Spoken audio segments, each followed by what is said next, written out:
Hey yo! Oh, okay. Some of y'all. Oh my goodness. Some of y'all have been here long enough to see the Randall badge. Oh my God! I did not suspect this, so I'm just gonna go ahead because I wanted to surprise everybody. Did we just become friends? And I just thought that so many people doing the subscribing thing. Oh my goodness. Yumi, thank you for the subscribe. Thank you, Lucarios 8, Ayaka-san 11 months, Lenunjawa 10 months, Lucarios 4 months, 8 months. Oh my goodness. So many months. I didn't know so many of you been here for 9 months. Well, okay. Well, here's what I'm going to do. I'm just gonna go with my plan. I'm going to Just become friends? change all of this, the badges. I really didn't think there was gonna be so many nine-month people. There's a 1 year person too, Kelphoric. You've been here for 1 year.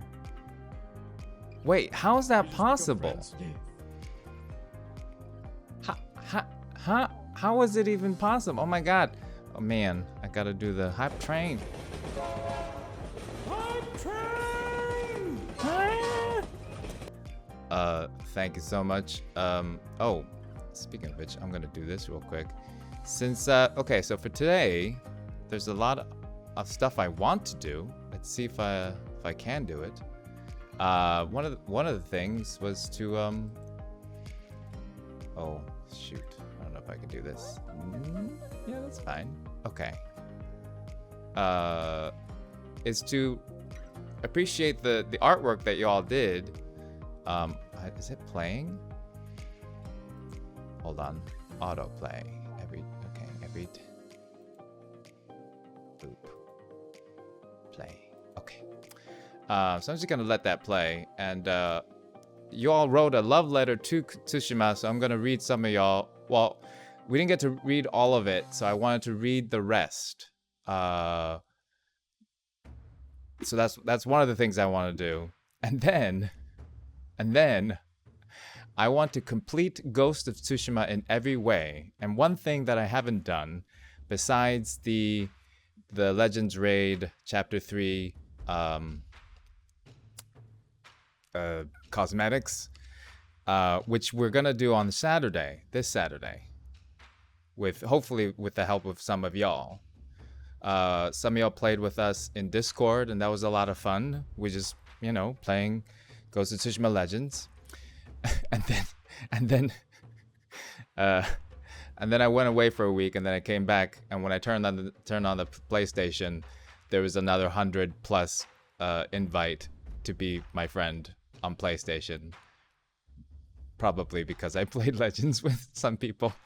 But anyway, yeah. So hopefully some of y'all can help me and Earl actually on Saturday. I need to get 3 more cosmetics for Chapter 3 raid, which is you have to beat EO without getting 5 corruption. You all know this if you're a fan of Ghost of Tsushima. But today, another thing I haven't done with Ghost of Tsushima, and this is so nerdy, this is only for the nerdy special fans of Ghost of Tsushima. I'm going to read the collectibles, which I've never done. I've played through the entire thing 3 times, and I still haven't read. I haven't read all the things that the writers wrote. So that's one of the things I'm doing today, if we have time. I think we have time. But first, so I should have foreseen this. I doubted you, my friends. I doubted you. I thought that that a lot of you didn't have 9 months badges. So I thought, oh, I'll just as practice, just to see, I'll put the Randall one in there. But what you don't know And this is what I'm doing right now. What you don't know, Did we just become and friends? please talks amongst yourself, because I kind of have to do some work here. I'm doing work. Daddy's working. Talks amongst yourself. What y'all don't know is that I got badges for all of it, and I'm gonna change it in real time. Okay, so if you're 6 months, Did we just become friends? I have a choice too. Like, which one are you gonna get? I'm gonna give just become you friends? this one. Yes. On just 1 second. I'll be with you in a moment. It's getting uploaded. Hopefully it shows up soon. I also kind of just wanted to try it to see how long it takes Twitch to change. Is it like right away as I'm doing this? So we'll see. I'm seeing some of the badges hasn't changed, so now I'm a little worried. Maybe it won't change until next stream.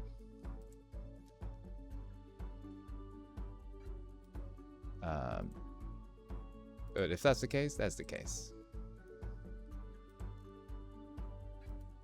But the idea, I hope I can show it to you. Let's see. Hold on. Okay, I just changed all of them, and I think that's fine. Okay. I wonder what I have to do to... I don't see any changes. New badge check. Nope. Maybe I'd have to like redo the stream in order to do it. Wait, I'm just gonna like read the stream in order to do it. Wait, I'm just gonna like all we got is Randall and Ghosty so far. Which is fine. Okay, well, I guess you're just gonna have to wait and see. Wow, there's a lot of 1 year. Tori-san 98 is 1 year as well. Thank you so much for being for 1 year, which is so weird. So I started July 21st, I believe was the first stream. Wait, but I wasn't affiliate until later, so I don't know how you were able to subscribe to me. Maybe 1 year isn't like 1 whole year. Okay, well now we know. Now we know that if I update the badges. Oh, I see some. I see some in my. Well, that's strange because I see on my OBS the old badges. I see in my Twitch stream, the Twitch, in my creator dashboard, I see the new ones. But it's not updated. Maybe it'll take a little more time. Well, if not, you have to wait until Saturday. It's okay. Learn everything. Learn something new every day. That's the saying. If you noticed, I'm using the old mic, my hype mic today, and I might. It's a long, boring story, but I had to use my nicer mic because of another job. But now that the old job is gone, now I can use my crappier mic. But it's not that bad, right? This mic is not that bad. I think it's fine. So I'm just gonna keep using this mic. You thought this really? Tori-san subscribed to this channel yesterday, no joke, and you have a 1 year? Huh. I mean, Twitch is weird. The long, boring story is, well, one of the things I like to do on my channel is self-promote. I say buy my shit or watch my shit. And one of the things is I'm gonna be in the Midsummer Night's Dream podcast on Play On. Did I already do Play On? I don't think I did. I don't think I did that yet. But yeah, if you look up Play On podcast, I wonder if I can look it up real quick. Hold on.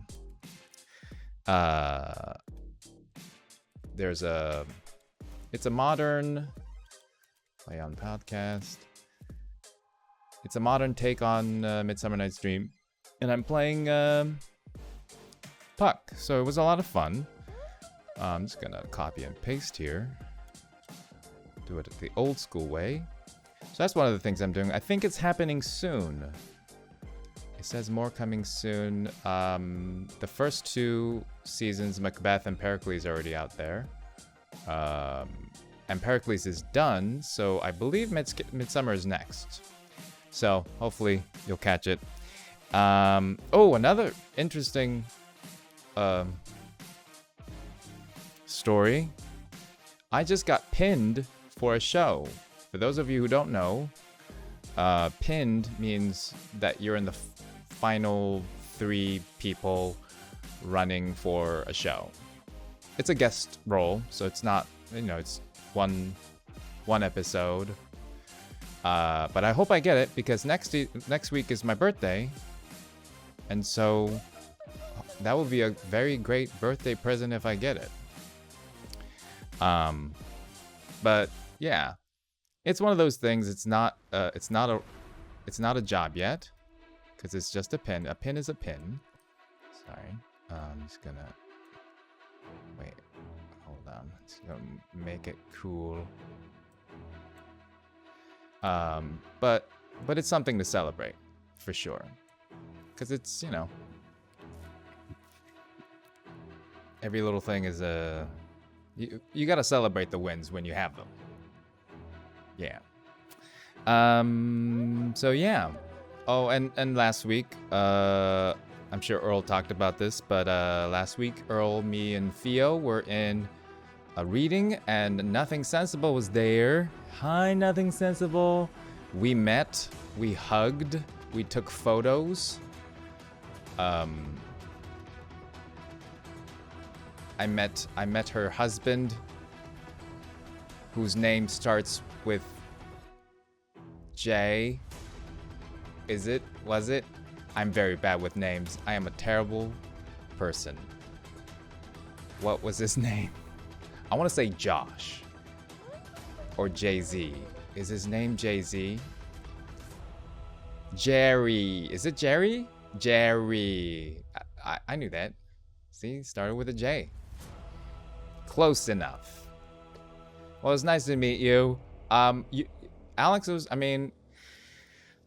was gonna be the first ghostie to meet, because I knew that they lived kind of close. So, yeah, nice to meet you, Alex. Yeah, I hope you enjoyed the reading. Reading is always kind of hard because it's not the actual show, but oh, and spoiler, or at least in the reading, I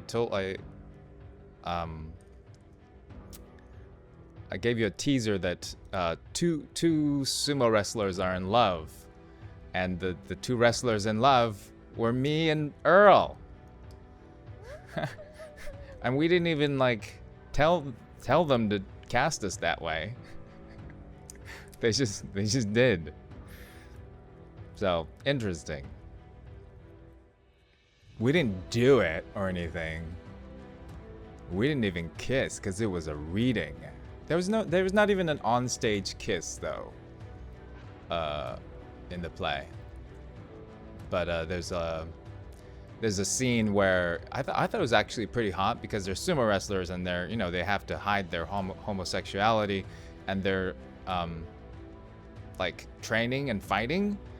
So they're like, ugh, and they're but they're talking about hey, are you gonna go to that thing? And they're like, yeah, I'm gonna go to that thing. And I'm like, oh, I was hoping you wouldn't so that we could hang out later. Ugh. That kind of scene. And I was actually, I thought it was kind of hot because they were just like, ugh, you know, and they're naked and they're, well, not naked, you know, mawashi, half naked. You know what I'm talking about. Anyway, maybe it'll get produced. I don't know if I'll be in it, but it'll get produced and you'll see the play. It's a beautiful play, I think. I learned to really appreciate that. And I know the writer and Lisa, who's very talented. So hopefully there'll be a production of it.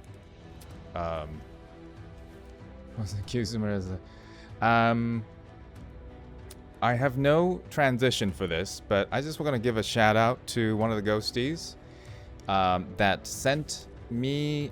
I think this is mine. I'm gonna keep all of this because it's in Japanese. I'm not gonna say the name because 日本人の方なんですけど, the Japanese people, I've learned that they you know, they like privacy.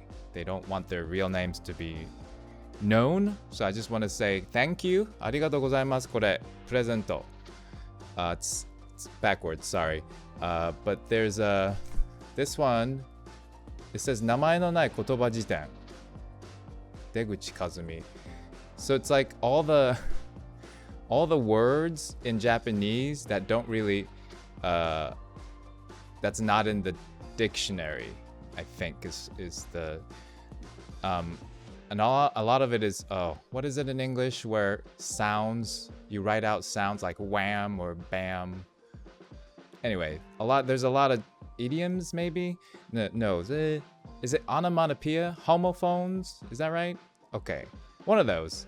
So in Japanese, especially because of anime and manga, onomatopoeia. There you go.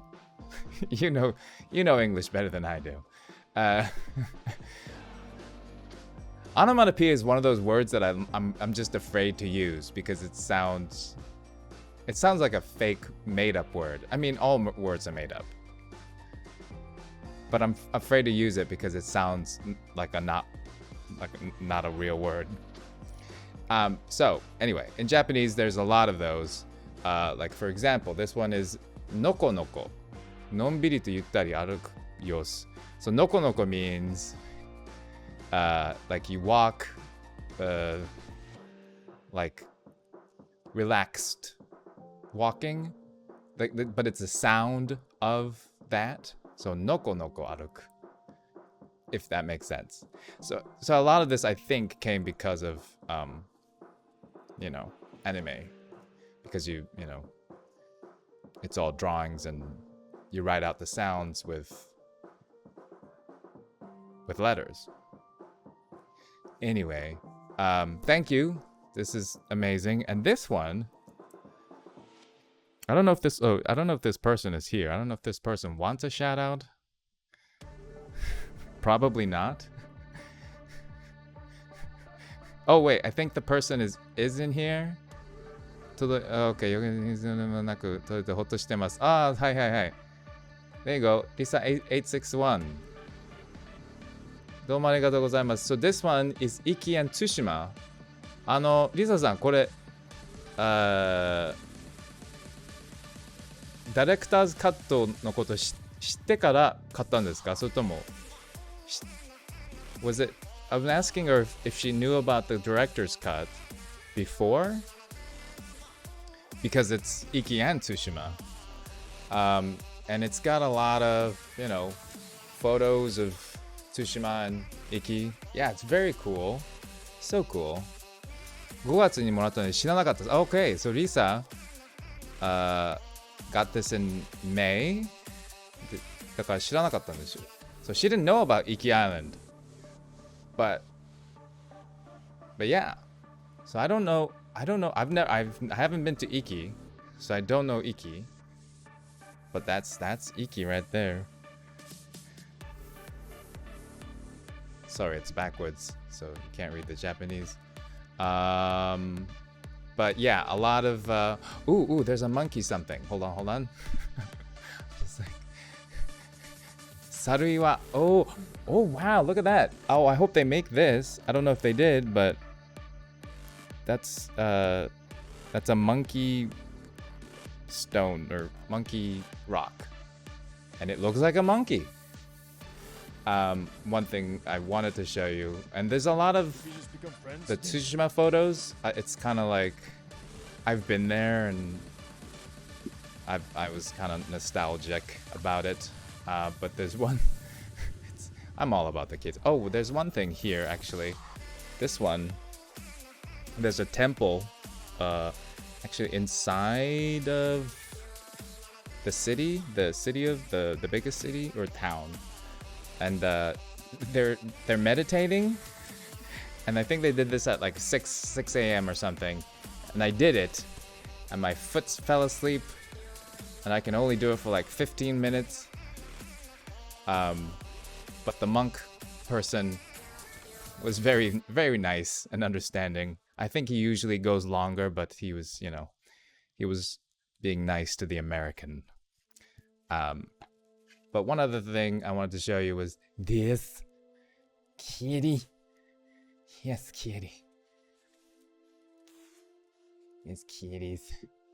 This is the Tsushima cat, which is one of the mascot animals of Tsushima. Yeah. Which we'll get to pet. I hope that they make... I wonder if cat is only for Iki Island. It might be. But I kind of hope that they bring the monkey into Tsushima as well. Or yes, monkey and cat. But mostly the cat. Speaking of cat, thank you. Lisa-san, これも届きました。どうもありがとうございます。I'm assuming this is mine. Taking it all. This is cats. It's got all the cats. Neko, kawaii. This is good for... See, Lisa understands that I needed a towel. Speaking of cats. Speaking of cats. I was browsing on the internet today. And I came across something... And some of y'all probably have come across this as well. And let's I'm just gonna watch it to get... Oh, wait, hold on. I'm gonna make my face bigger so you can see my stupid reactions. Who? But I think you know what I'm talking about. Do you know what I'm talking about? I think you know what I'm talking about. I'm excited, actually. I'm very excited. I haven't seen it yet, so you can get my stupid reaction, because that's what the internet is all about. Let's watch it. Hello everyone, my name is Swan, producer at Blue 12 Studio. Who's talking? And today I'm going to show you more about Stray. Are you cat? If you're not cat, stop talking.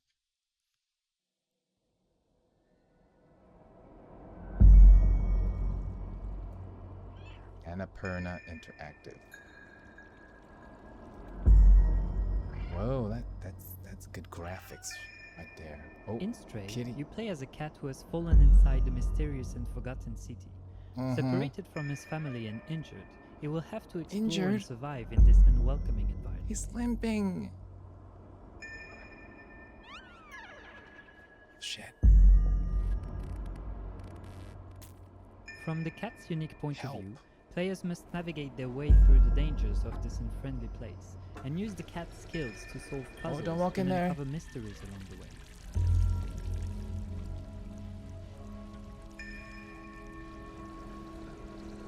Oh, smart kitty. Oh, so smart. We just become friends. Yes, drink. Oh. Oh my god. Oh my god.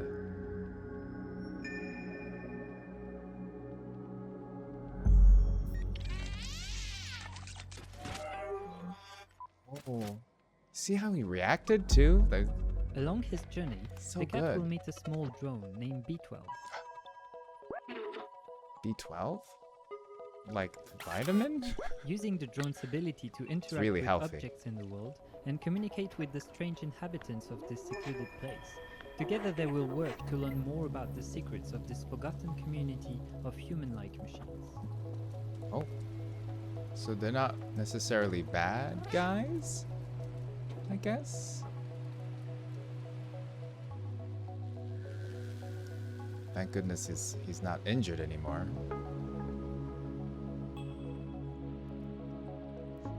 Oh yes. Let's go get a drink. Oh, okay. Oh, his friend is gonna open it for him.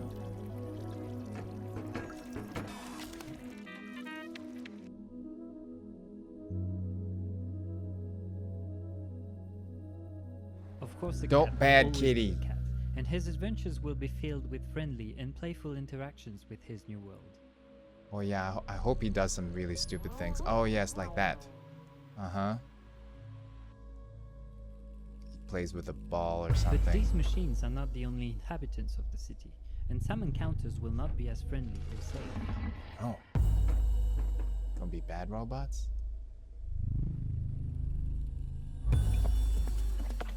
Running fast, The jumping, fuck? and using stealth to avoid dangers Oh, will all God. be vital if you want to escape this city and be reunited with family.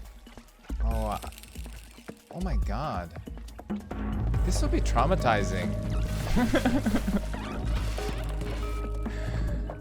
Like, when human protagonists die, like who cares? But when a cat protagonist die, I would feel guilty.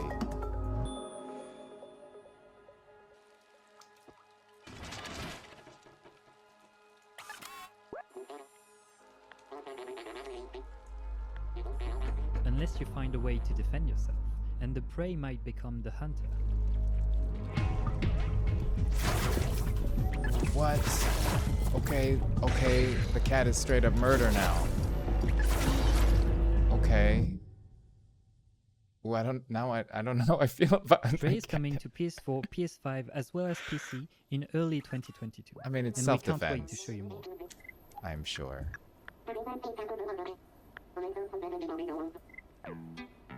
Oh. Aw. Early 2022? No. Early 2022? What the F? Man. Okay, I mean it's not that long, actually. One other thing. Oh, that's me. One other thing I wanted to show ya. No! Stop. Stop Hello. it. I said stop. Since I'm here, I'm just gonna show you something else that I'm working on. Which is, where am I? I'm just gonna talk about this really quick. This Saturday, I'm gonna be reading. I'm gonna do a reading that you can see. And it's gonna be it's gonna be called Bender Like Beckham. It's really funny. So yeah, if you care to see it, it's a drinking game show reading. So we're gonna be drinking and encouraging y'all to drink with us, and I'm gonna be reading for the role of Alan, who's the dad of Jules, one of the girls, the white one. So it's not a big role, but I'll be getting drunk because that's kind of the goal, is to just get drunk. So yeah, hope you can come. This is gonna be Saturday at 5 p.m. Or 6 p.m. around there. Wait, I should check. I should know what this is. Does it say? It should say. Come on. Did it say? It's not on me if it doesn't Did we say. just become friends? Yes. Around 5. You'll know. I'll tell you on Saturday. It should be 5 or 6. One of those. I'm sure if you get a ticket, they'll tell you. And I don't know how much. I know. I'm pretty sure it's.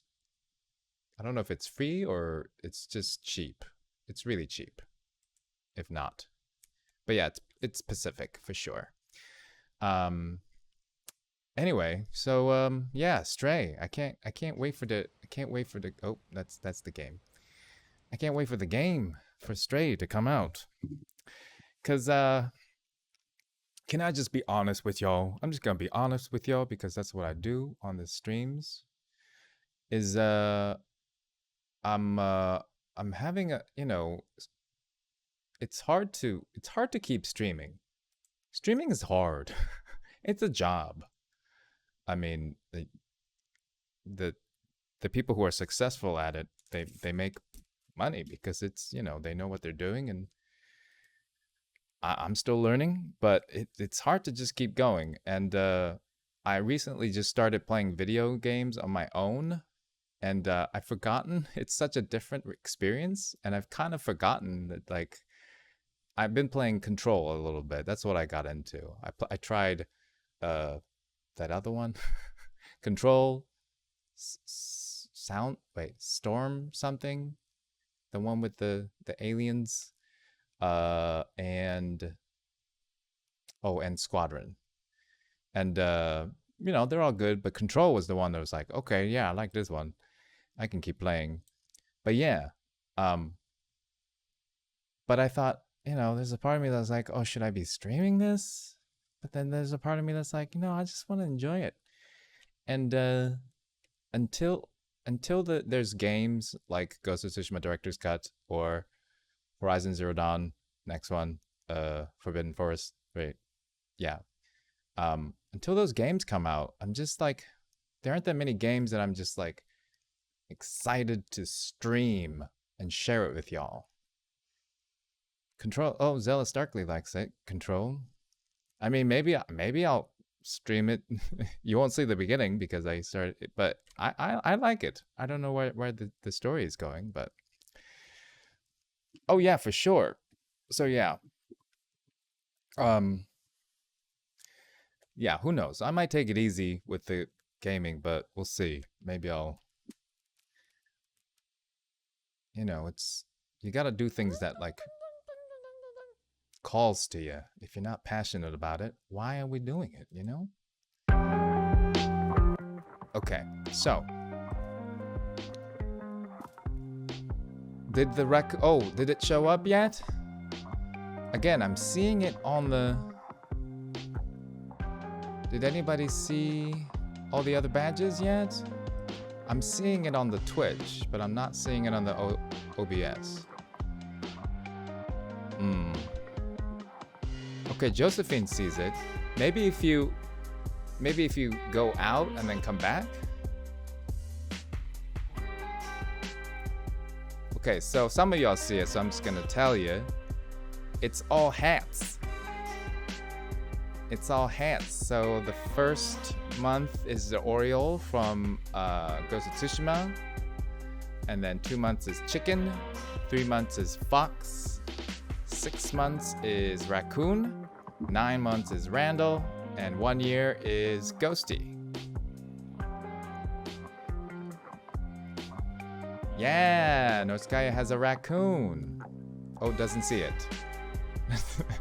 Noskaya doesn't see it.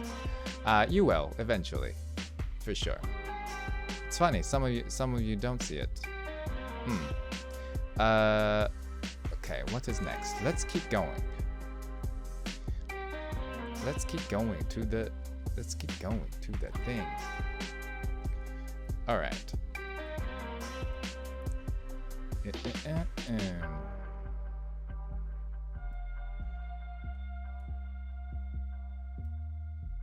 Well, for the people who can see it, I'm glad you're enjoying it. I like it. Okay, so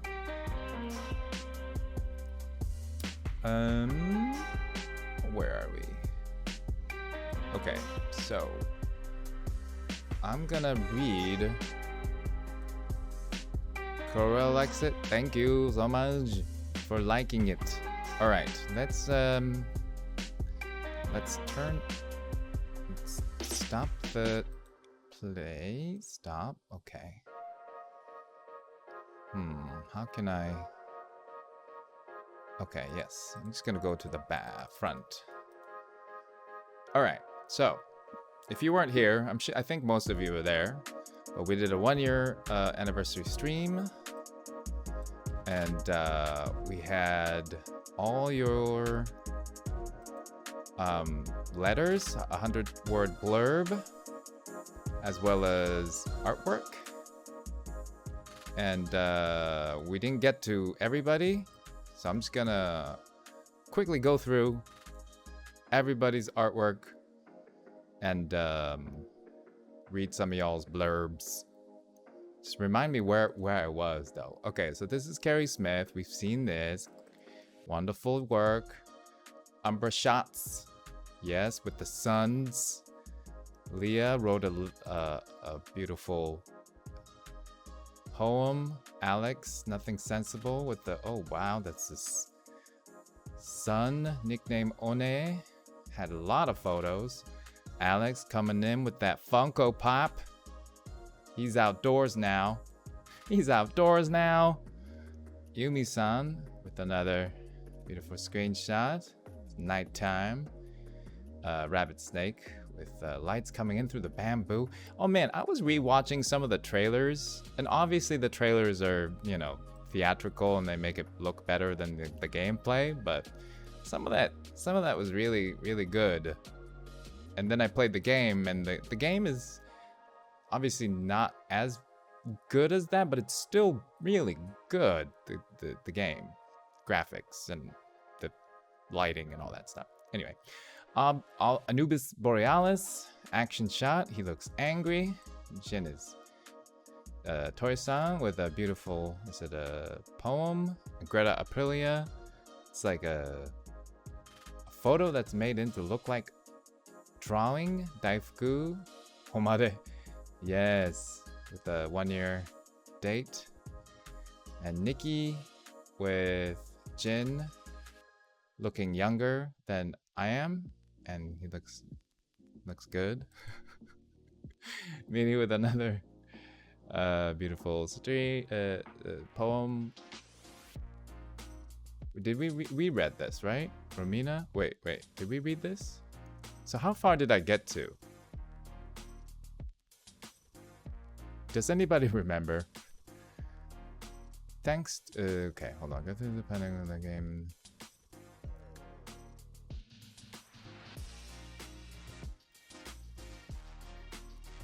It was so long ago. It was 2 weeks ago. I think we got through Mariam for sure. In the dark night, a light flickers bright and warm. Trust and love prevail. It might have been Mariam. So yes, we were definitely in double digits. So this is Yuzu.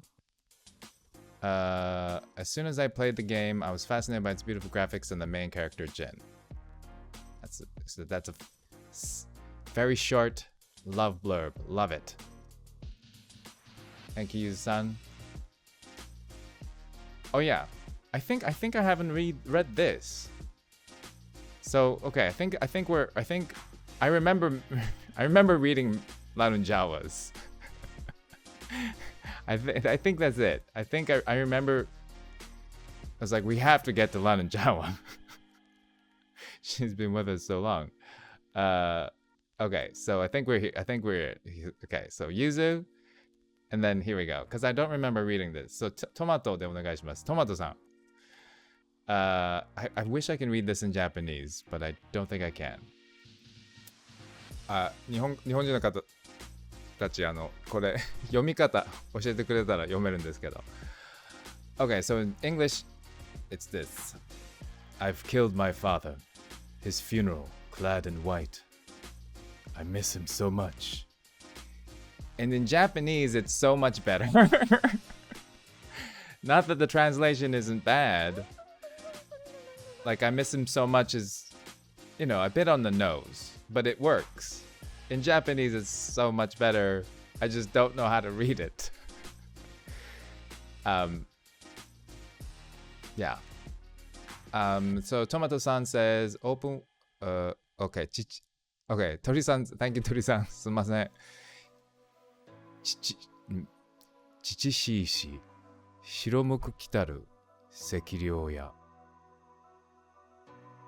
See, I don't know what that means exactly, except that it's its translation. That's what that means, kind of. But it just sounds so much better. Because, haiku was meant to, it was supposed to be for the Japanese language. But anyway. Thank you, Tomato-san. And Tomato-san says, I'm just going to read it in English. Well, maybe I can read it in Japanese. Open world なゲームが苦手な私でもできるようなゲームでバランスが取れたすごいいいゲームだと思いました。早くプレイしたくて仕事終わって家へダッシュして帰ったのは後には先にも対馬しかありません。終わるのが悲しかったかな悲しかったゲームでもあります。Love. I'm not good at open world games, but GoTo is very suitable for me because game system is fabulous. While I'm been playing, I'm always hurried back to my home from my company. I don't want to finish. Love from Japan. Oh, I agree. Thank you, Tomasa-san. All right, let's keep it moving. Shosaka-san. Oh, wow. Ghost of Tsushima.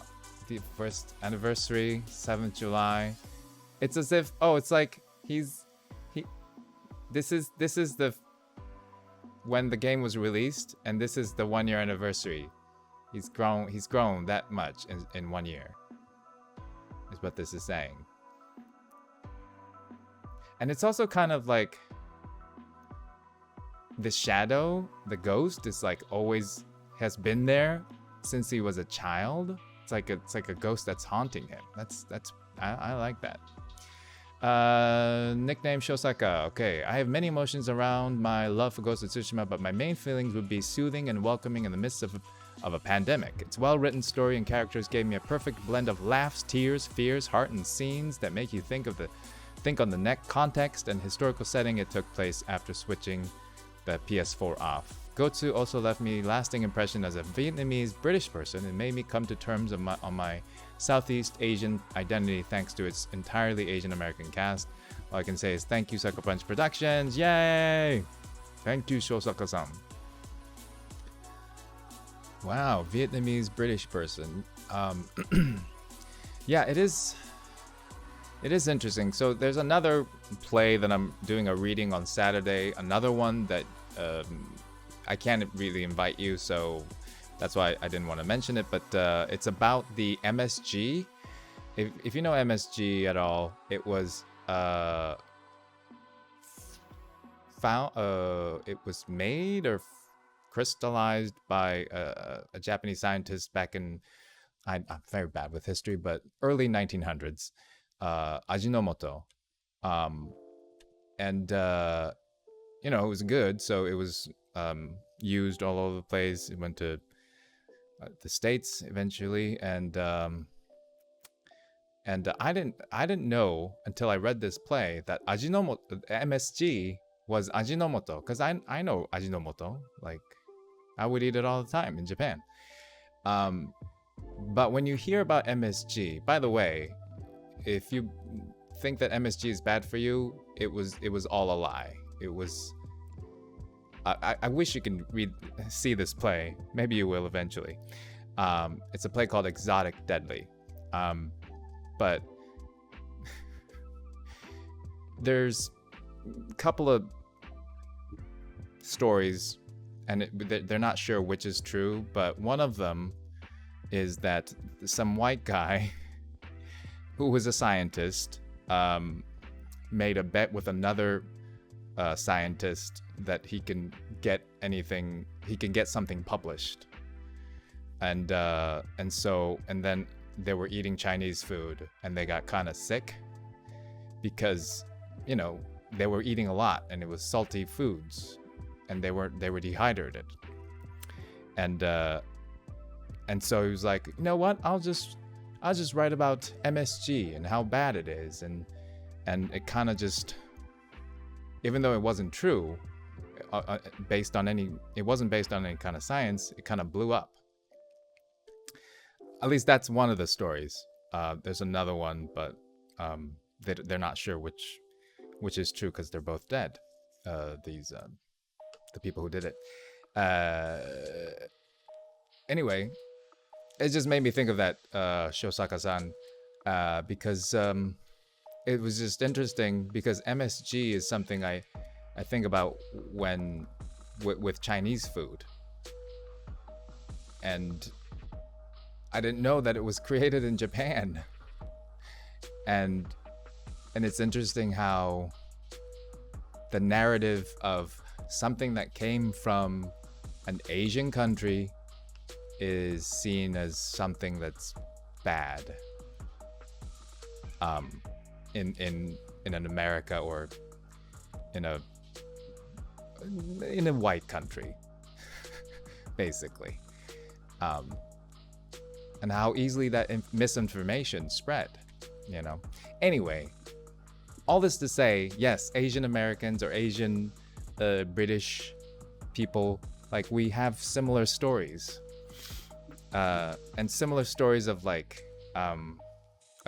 this is also in the play about how when you go to school and you bring lunch from that your mom made and other kids make fun of you, even though the kids are eating like this crap food of like pizza. That was like the food that we really looked forward to as kids. It's like, whoa, we want that pizza. Looking back, I'm like, why did we ever tell our moms, don't make the lunches, the other kids make fun of me? Know how crap the other food is at the school lunches in America? It's crap. It's bad.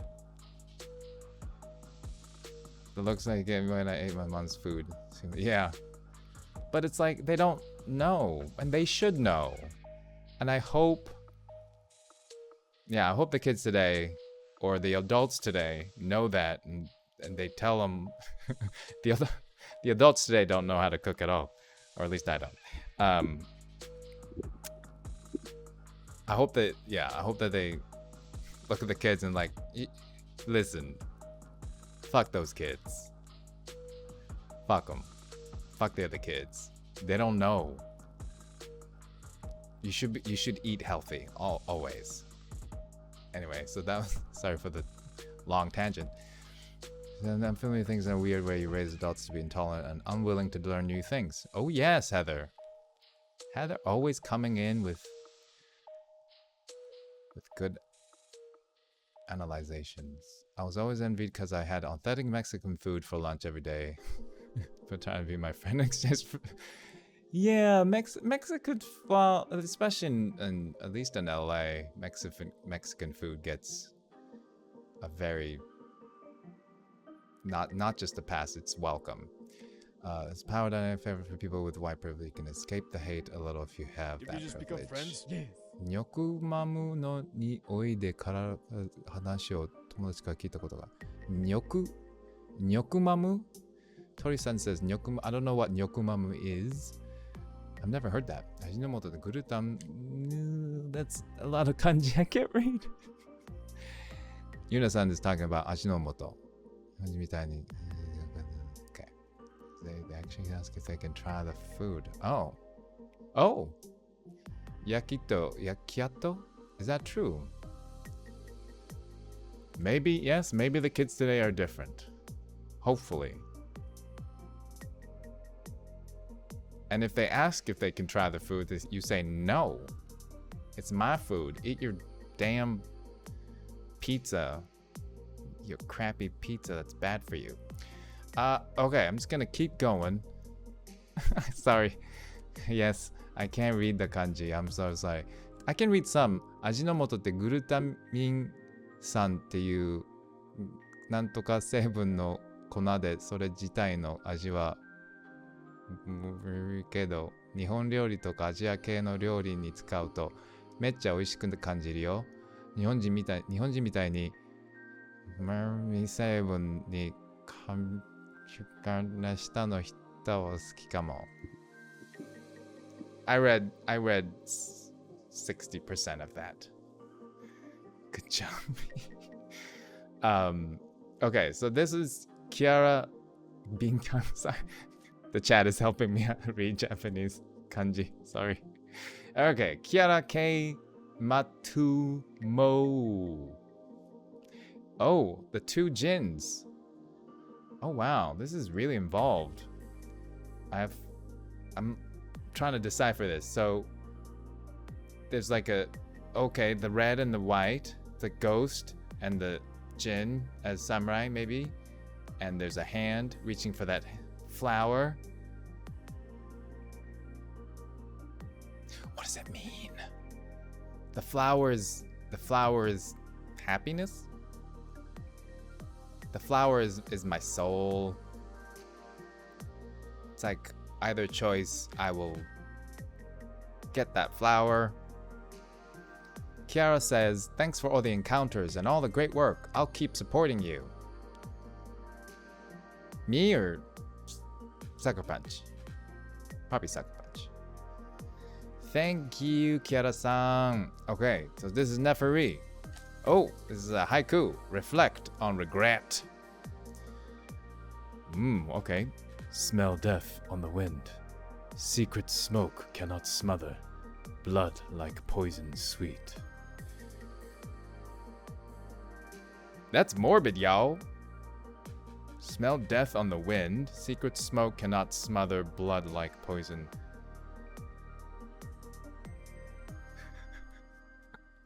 I'm just like, Neferee, what's going on with your life? I hope you're okay. I'm sure this is just in-game. Right? Okay, Neferee says, I bought Ghost of Tsushima on a whim. That's fair. To celebrate finally getting my internet hooked up in my new apartment. Yeah, that's a good present. A few hours later, I was texting my brother, you need to buy this game. He still hasn't. Komoda Beach had me hooked, and the rest of the game had me obsessed. The visuals still stun me at times. The gameplay is so engaging that hours fly by as I find and explore through Tsushima. I am invested in Jin's story 3 playthroughs in. Hey, me too. Ghost of Tsushima is the only game I have platinumed. I still want more! And you will get more, Neferee. Thank you, Neferee. Yeah. Obsessed. I am too. And you know, I do feel like sometimes I'm narcissistic because I'm like, I love my own game. But really, I don't think I've been in other games, but this is the game that I really do enjoy it. I don't think I would be like still streaming and doing all this if Ghost wasn't a great game. And I still enjoy it. Okay, so this is Risa's work. Thank you, Risa. Oh, Risa-san! Is this? I don't know if this is the same Risa-san. Maybe, who gave me the presents. That's beautiful. Just like a ghost, it kind of looks like he's in a cemetery. There's the moon. It's not very clear. Almost looks like he's going to heaven. Like death. Okay.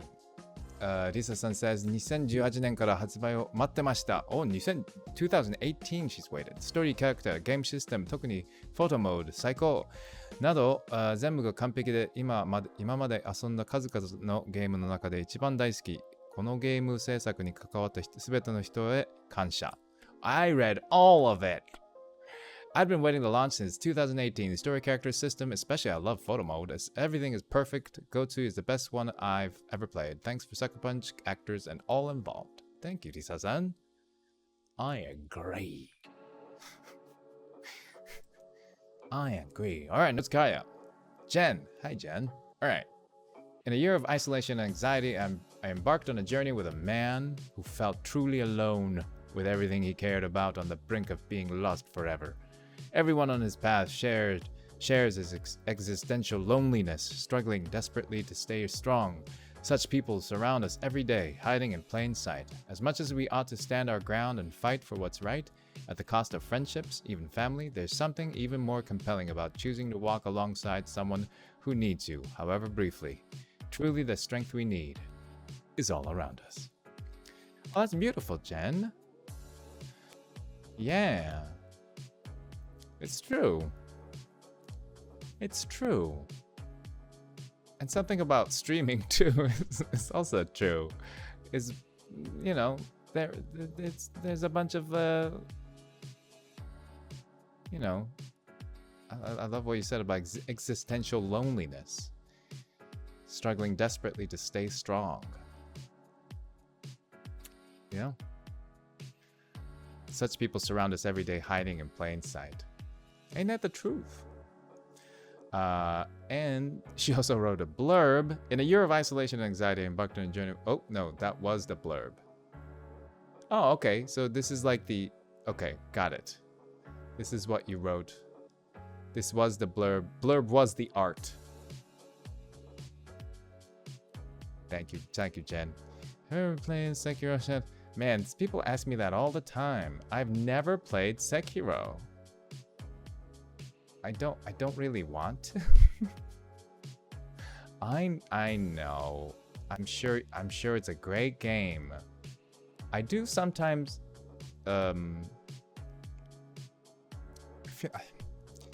I know it's hard, but I do. What is it? What am I looking for? What was I looking for? What was I looking for? Sorry, I'm trying to do, you know, streaming is all about doing 12 things at once. And I wanted to do something. I can't remember because you asked about Sekiro. Sekiro, there's a part of me that thinks like if I play it, I'm like having an affair or something.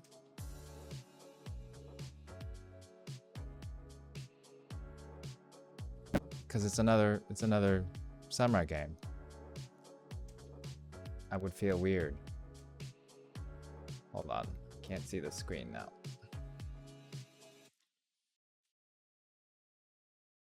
Yeah. I mean, maybe I will. Maybe.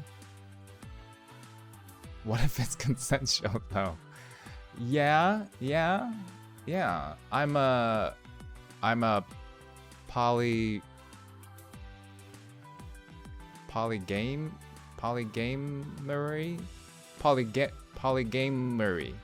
Polygamorous. There you go, polygamorous. I mean, we all kind of are, but it's specifically polygamery with samurai. But I'm fully committed to Ghost. It's like it's an open relationship. You know what I mean? Anyway. Maho. Look at that. Oh, that's nice. Yeah, there's so many like really great intense photos and intense images. So it's nice to have one that's just really friendly. Oh, I'm playing the flute. I don't get to hold hands with Yuna though. Oh, Lady Masako's like doesn't really want to be there, but kind of is. Ryuzo's not in the picture, obviously, because he dead. This is Maho, YMGC. 対馬に出会ったことでファンアートを描くようになり、改めて歴史の勉強も始めました。私の人生を変えた何度でも遊びたいゲームです。I started drawing fan art since I've been playing Go-To. Also, I've been learning Japanese history again, and I want to play again and again. Go-To changed my life. Yeah, and that's what a great fan art this is. It's so lovely. Thank you, Maho-san. Oh, Toji Mitarashi. we talked about this during the stream 2 weeks ago.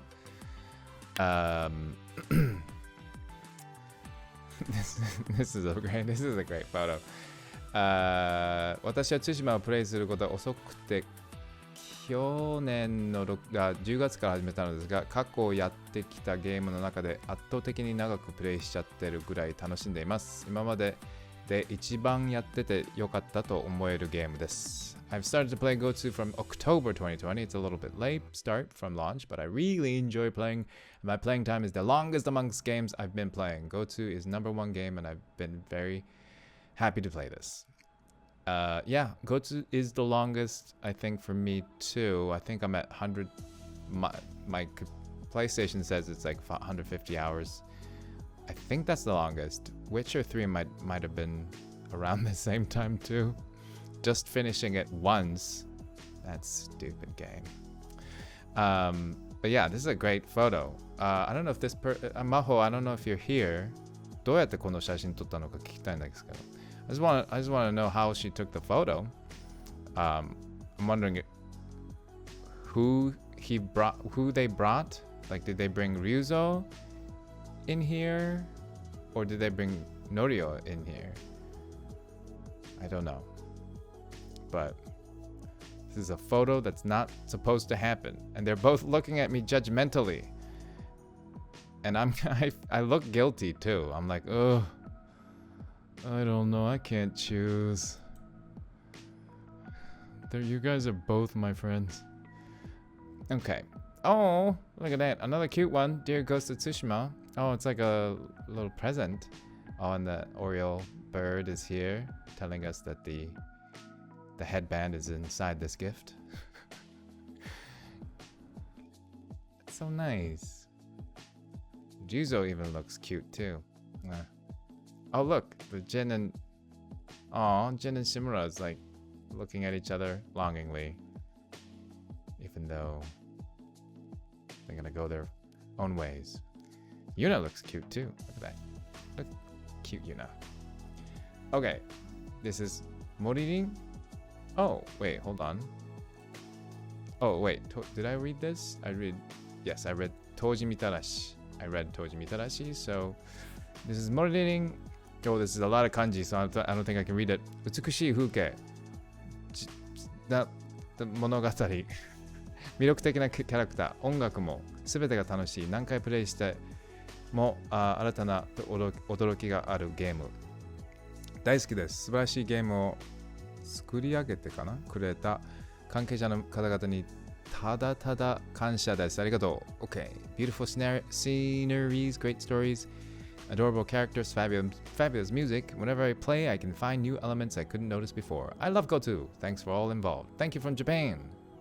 Thank you, Moririn-san, for this beautiful gift. Oh, Saiko-san. Look at that. That's a full-on painting right here. It's all about the friendships.Let's read Saiko's letter. 自分の道を懸命に生き抜くキャラクターたちと彼らが生きる対馬の美しい風景が大好きです。大好きなノリオが杉寺で穏やかに暮らせていますようにと思いながら描きました。I love how the characters developed are doing their best to survive in Tsushima, and I love how beautiful that world is. I drew it while imagining my favorite character Norio is living peacefully in Cedar Temple. Yeah. Hopefully everything is peaceful in Cedar Temple, even after all that's happened. And obviously this is a new horse.So I'm showing him my new horse. Not the dead one. This one looks like Nobu Deluxe. Thank you, Saiko-san. Tako Namako-san! Look at that! My god. It's green. What's that green? Oh, it's like poison? I don't know what the green's all about, but it's cool. I look like I'm a Green Lantern. I have this special powers. Jin is kind of like a superhero. Okay, so Takonamako says, 軽い気持ちで始めたらどんどんのめり込んでいって2020年に一番プレイしたゲームになりました。あと一番写真を撮ったゲームでもあります。I started playing the game casually, but gradually I was absorbed. It became my most played game in 2020. I also took the most photos, screenshots compared to the other titles I've played. Yes, Takonamako-san, thank you so much. That is pretty cool. I like that. Daijamori-san. Oh, look at that. I look happy. Young Jin looks happy. This is after the training. Lord Shimura looks very handsome in this one. Silently judging. Yeah, some of y'all mentioned in the trailer the older Jin is wearing the yellow. Obviously, I didn't know. I mean, I'm sure you can wear whatever you want, but it was interesting that in the trailer they used that outfit, which is, I'm sure, was on purpose. But yeah, fun to think about. But yeah, the yellow we associate very much with the young Jin because he wears that all the time in flashbacks. So Daijamori says, 対馬の登場人物は大切な人を失い、深い悲しみに襲われますが、悲しみの深さはそれだけかけがえのない存在だったことを意味していると思いました。対馬に関わったすべての方へ美しい時間をありがとうございます。While playing the game, it struck me how the characters have lost people who were important to them and how the depths of their sorrow reflected the degree of importance and that they were irreplaceable. Thank you to everyone involved in Tsushima for creating such a beautiful time. And so true. One of the... I've been binge watching on YouTube Screen Rant's channel. They have those pitch meetings. I don't know if your algorithm has showed you that, but it's basically same dude who pitches, a writer who pitches a movie and the producer, and it's all, you know, the movies that's already made. It's really good. and it's actually, I started watching because there's a lot of spoilers in it, in these videos, obviously, to make fun of it. It's basically showing how ridiculous some of these scripts are, how terribly written these movies are. It's become my pastime to watch videos of these that I don't want to watch. Like I saw the Power Ranger video because I have no intention of watching the Power Ranger movie. Sorry for any Power Ranger movies fans out there. But it's, you know, I don't have to watch it anymore after this guy makes fun of it for 4 minutes. Anyway, all this to say, I appreciate Ghost of Tsushima because there's a lot of movies. One of the movies that he made fun of was Tenet. And the way he made fun of it was that there was no character development.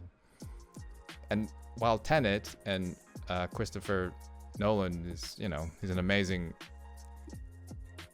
filmmaker, and there's, you know, amazing cinematography and all that. But it's true that, like, oh, there was absolutely no reason for me to care about these characters because I don't know any of these characters.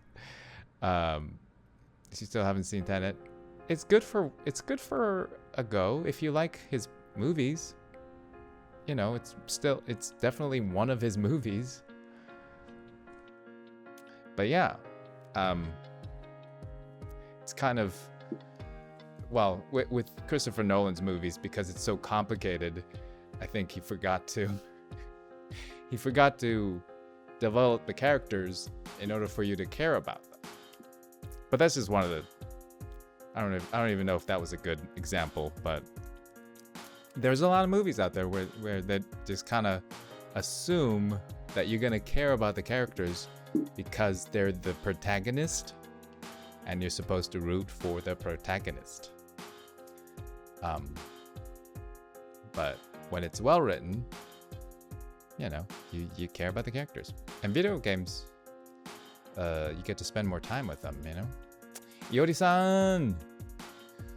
Look at Jin. He's with a deer. I've never gotten so close to a deer. Is that easy? If I have time today, maybe I'll try some of this. He's letting go of the leaf. I assume this is a photo. I think this is a photo.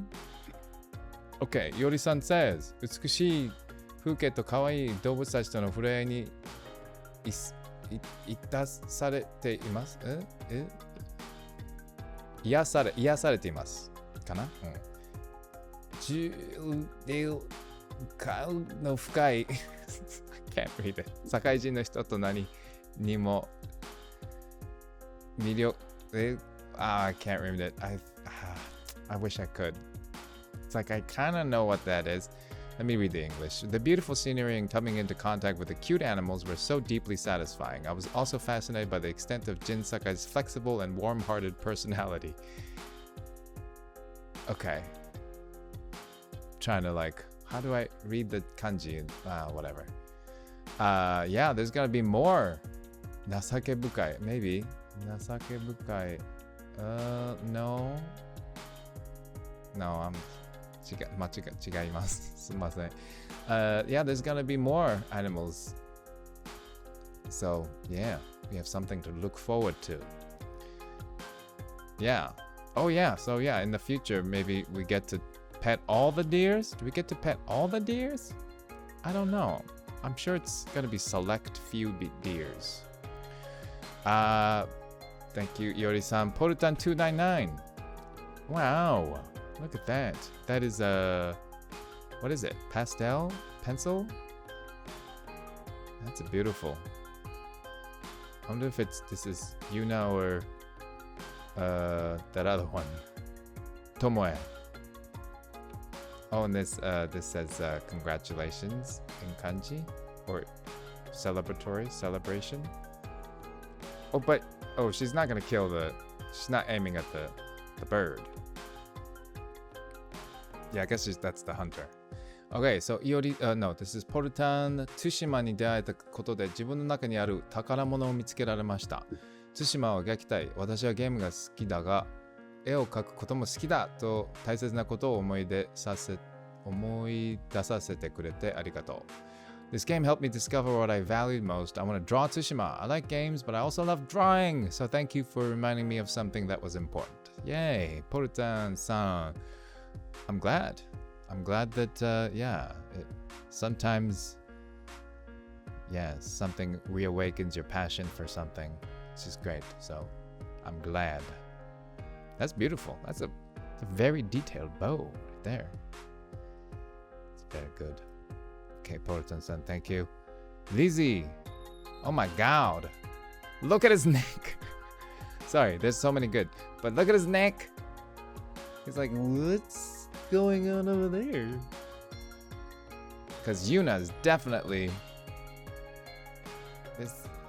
What's the word that kids use? Is it simping?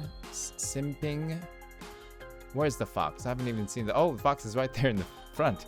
Hey, fox.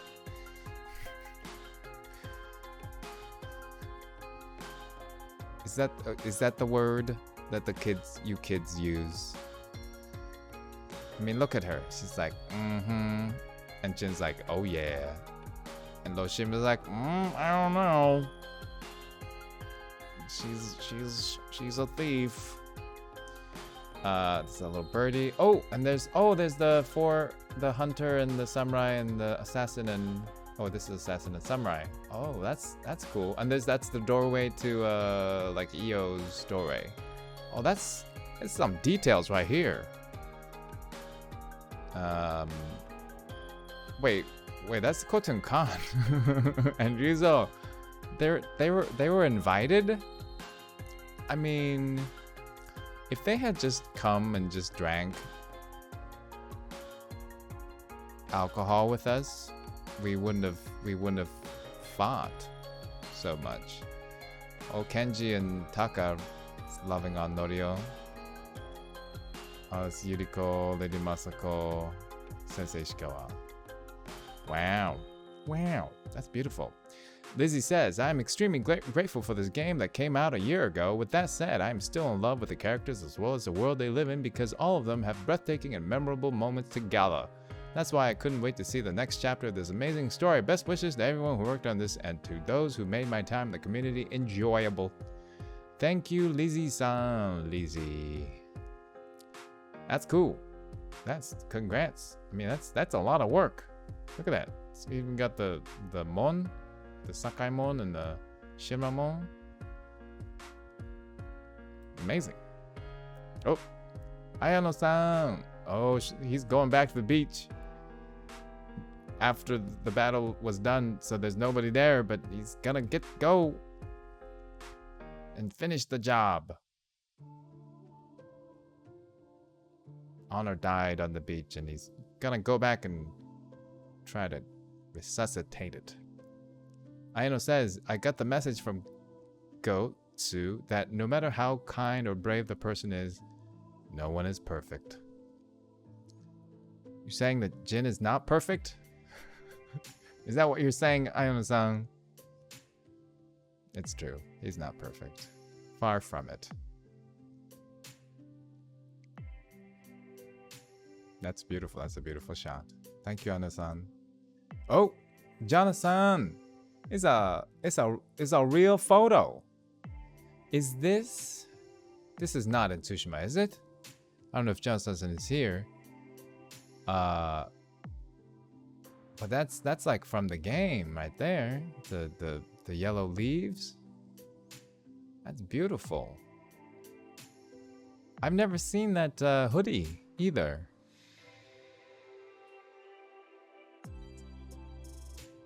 Yeah, that ginkgo leaves. That's beautiful. Jonathan says, through the journey of Gotsu, I realized my dream to be a video game and translator, and it reminds me of the enjoyment of taking pictures with my camera and the honor of the Japanese. Also, I got so many Gotsu fan friends. I truly appreciate this masterpiece. You know, speaking of which, maybe I will stream Ratchet and Clank just to honor the work that Jonathan has done. Jonathan and Raymond. Wait, is it Raymond? It's not Tsushima, she said. Okay. Thank you, Raymond. Maybe that's it. Yes, me. Me. I did. It was me. Yeah, maybe I'll do that. I wonder if... Yeah, we'll see.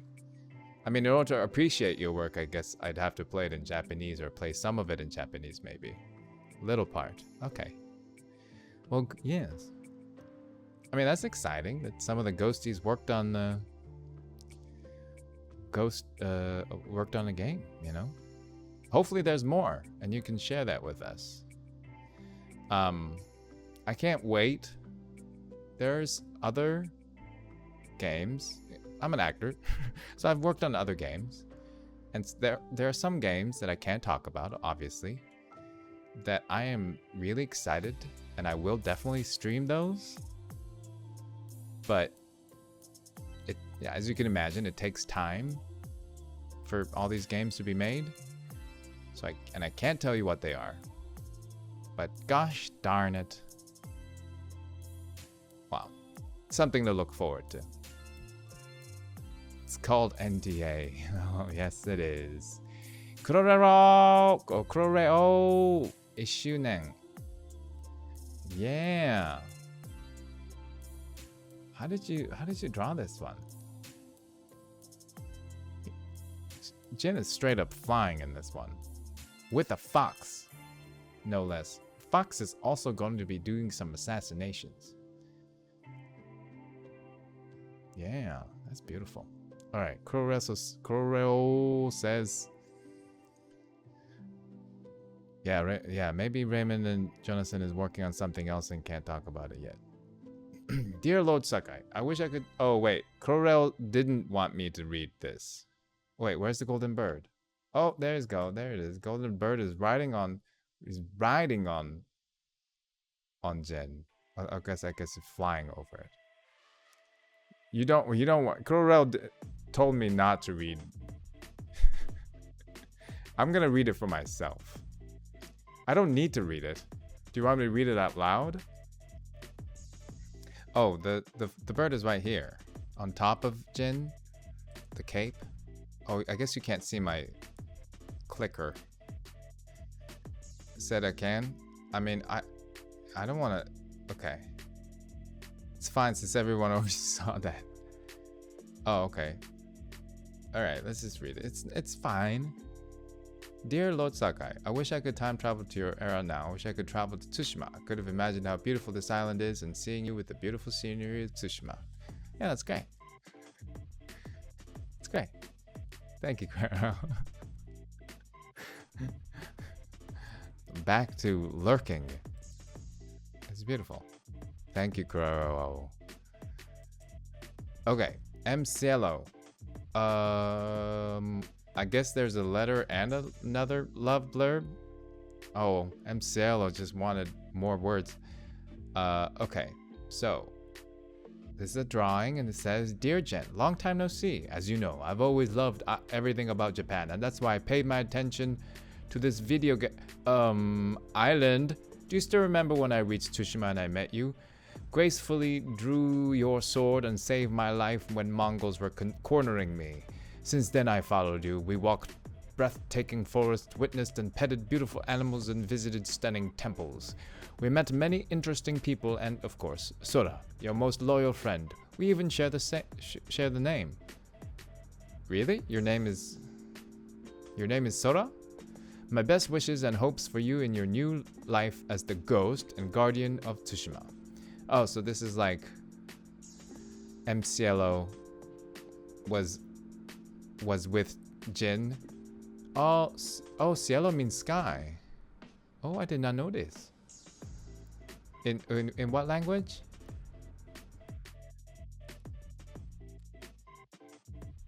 Cielo? Is that the Italian? Spanish, Espanol, cielo. See, I did not know. Jeez, Heather knows everything. Oh, okay. I did not know this. So Sora and Cielo. But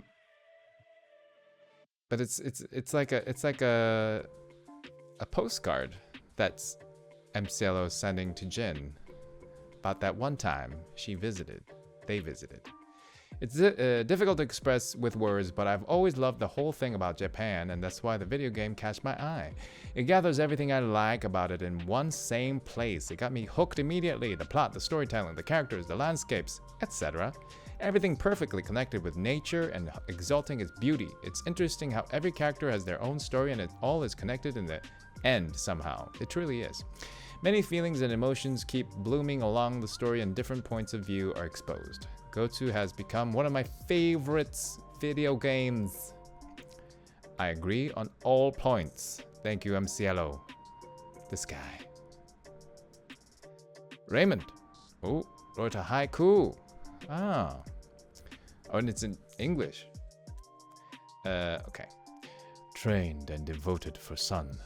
Paths different from the past. The end of journey. Trained and devoted for sun. Paths different from... Oh.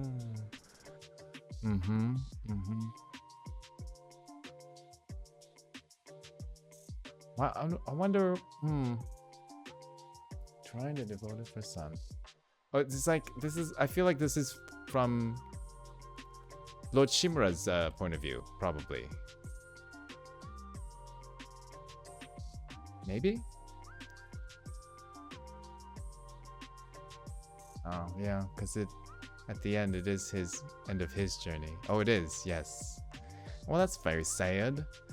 Raymond writes, Ghost of Tsushima is very dear to my heart as a native of Nagasaki City. After it was released, I played it after seeing the high ratings on Twitter. I was overwhelmed by the beautiful, divinely and cruel medieval Japan, the splattering samurai action, and the powerful yet ephemeral story. Yeah, I said that word correctly. I was truly hooked. It gave me a chance to get to know the Asian American actors, including Dyson Earl.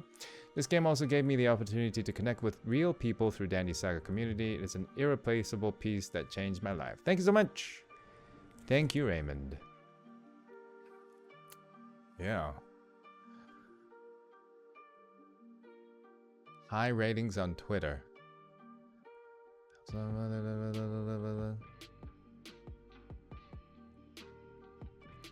Yeah, we did get to know a lot of. I feel like with the streaming, because of like interviews, sometimes I did get to know our fellow actors that we worked with, which is really nice. But anyway, thank you, Raymond, for the haiku. Tuna. Okay, this is the love blurb. Okay. Tuna says, I've only begun playing Gotsu 2 weeks ago, and I must say that it greatly surpassed my expectation of it, particularly in its side quest stories. I originally thought Gotsu might be more of an ARPG, but soon I realized that it's providing side quest experience of the Witcher 3 quality. Yeah, these stories usually contain tragic yet realistic plot twists, showing what wars mean to ordinary people. I thus want to express my deep appreciation to the playwrights of these wonderful short stories, and I look forward to playing more of their works on the Ikishima. Yes. Totally. Thank you, Tuna. Yes, I can't wait to play Ikishima.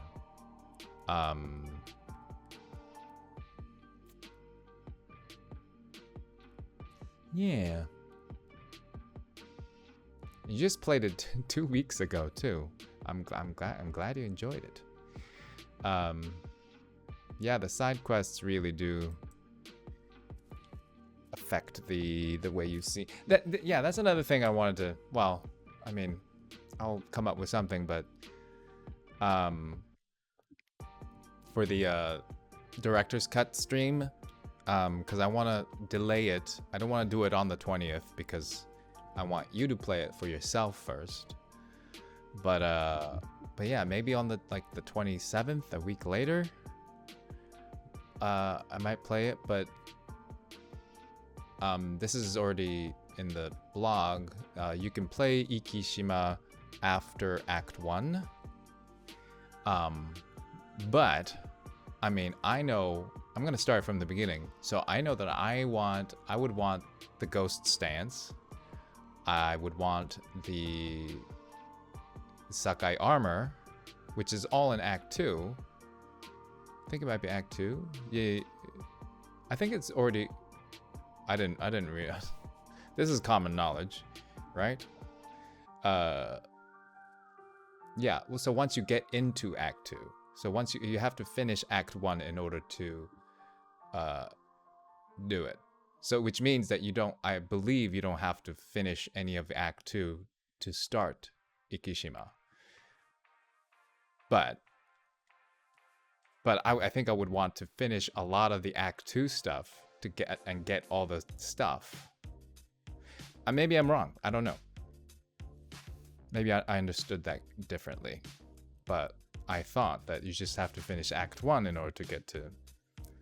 and it becomes available. But who knows? Do we have a plan to stream in Japanese language for Ikishima? Not now. Maybe later. But at least for the first time, I have to play it in my own... I have to check what I did before I check somebody what they did. Yeah. Anyway, okay, Sophia. It's a beautiful sunset.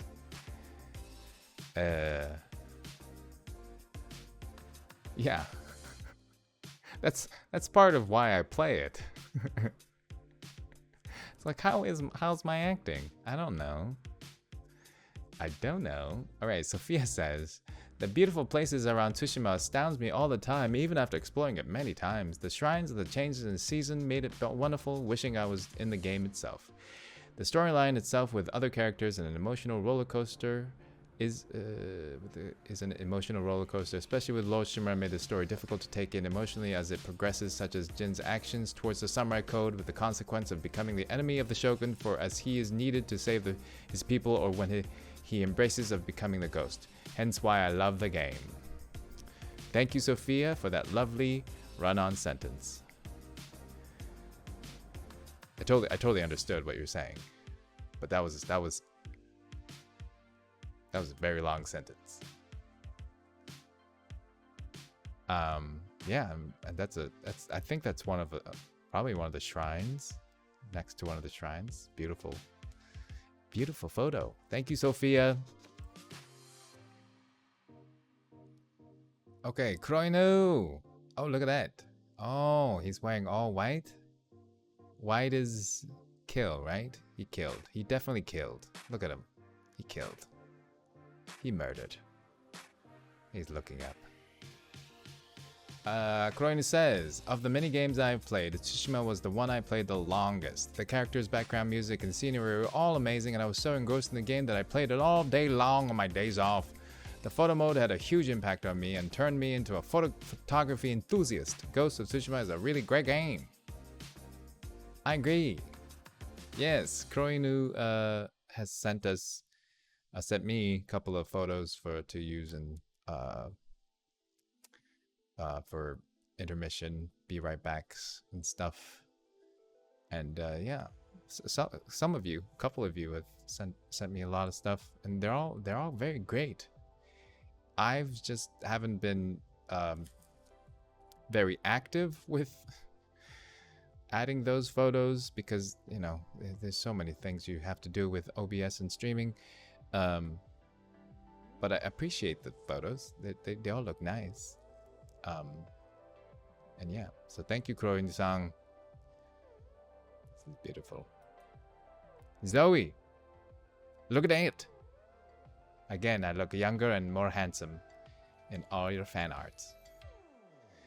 Zoe says, this game was honestly an unexpected favorite of mine in 2020. I originally put it off, thinking it was going to be little Sekiro. But after my brother told me about the foxes, I realized it's actually way more than that.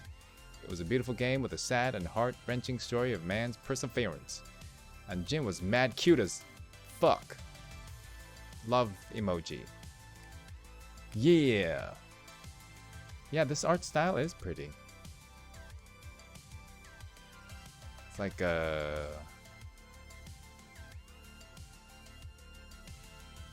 it's probably made on like an iPhone or iPad. Maybe. But it's so well done. Wish I could draw like all y'all. Ever Zephyr wrote a haiku.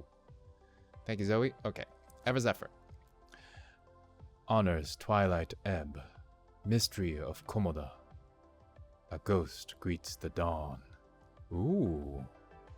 Honors twilight ebb. Mystery of Komoda.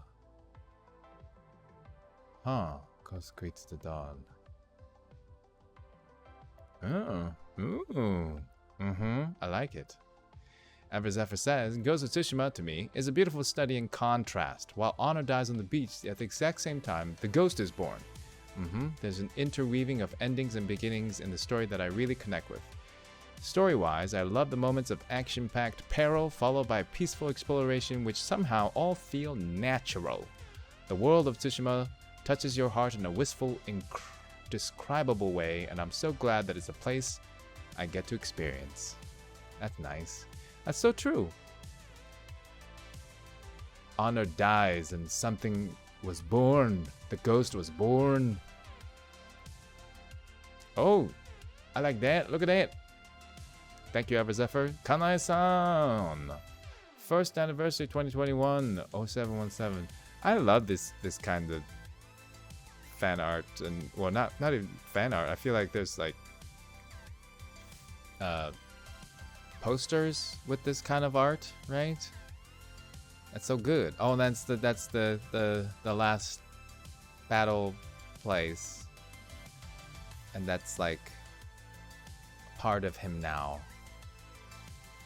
Kanai says, I love the story, action, and worldview of Ghost of Tsushima. Thank you for the great Japanese peer drama game. This is really cool. Oh, it's got a moon? Probably also from the game. And that's snow. That's cool. Thank you, Kanai-san. That's good. That's really good. Michelle BTLS. Oh my god, look at me. I look like an action figure in this. I feel like the action figure is gonna look kind of like this. But I think this is from in the game. Man, I ordered my action figure like months ago, and it was supposed to. It's around this time, right? The $100 one. The action figure. When is that coming? Is Zella still here? When is that coming? Zella would know. Michelle BTLS says, Tsushima is a very important Asian representation game for me. I love it. Yeah. Thank you, Michelle. I agree.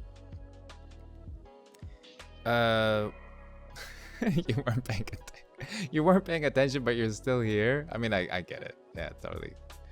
It might be August. Okay.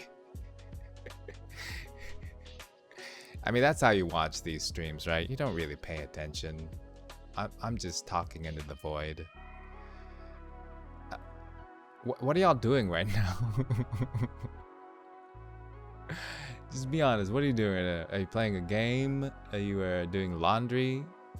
Are you cooking? Which is not to say you don't have to look at me, but just curious.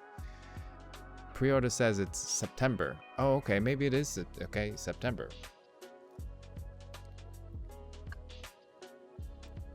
I mean, I did order it. I did not order the $1,000 one, but I ordered the $100 one because that's not as insane. Okay, basically, yeah. Well, it's good to know. Everybody stay productive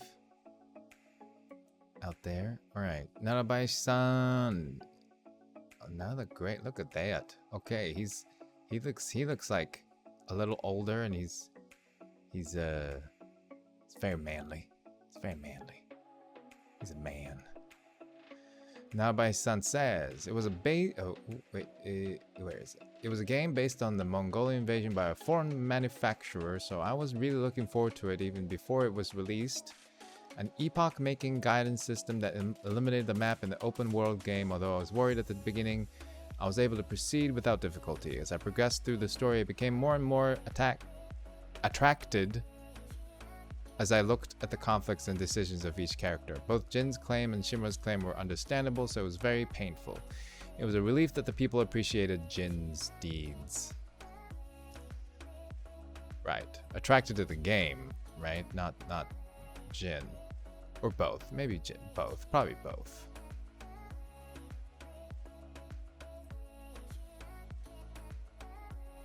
That's a good anime version of Jin. Who knows? Maybe there'll be a anime version of Ghost of Tsushima eventually. Oh, look at that. Thank you, Narabai-san.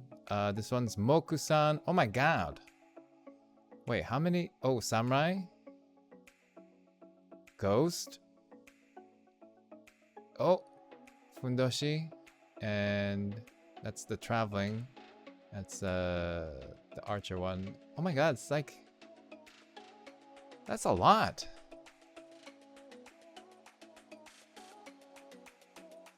That's so good, Moku-san. Damn.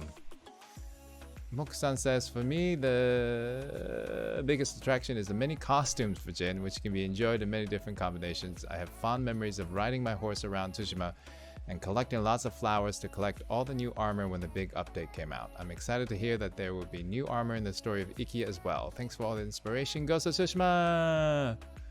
Yeah. That's so well done. Good job, Moku-san. Yeah, all the different armors are pretty amazing. And this one makes it so cute. He's in his fundoshi. So cute. Thank you, Mokusang. This one is Shipe. Oh. Oh, wow. I almost didn't see Ghost or Jin. Is that supposed to be one in the middle? Like the one, the white? That's kanji for one, maybe? For 1 year anniversary? Anyway, horses. My horse is in the back. It's red. I am covered in blood. Oh my god. Shibe-san. Shibe-san writes, GOT is silence itself, so I was able to be with Jin all the time. Huh. That's so poetic. Ghost of Tsushima is silence itself. Yeah, there is something very peaceful about the game. Although in this photo, he's covered in blood. That's one kind of silence. He's deaf. Thank you, Shipa-san. Plastic bottle alien. Oh yeah, I've seen this before. So great. He's playing the flute.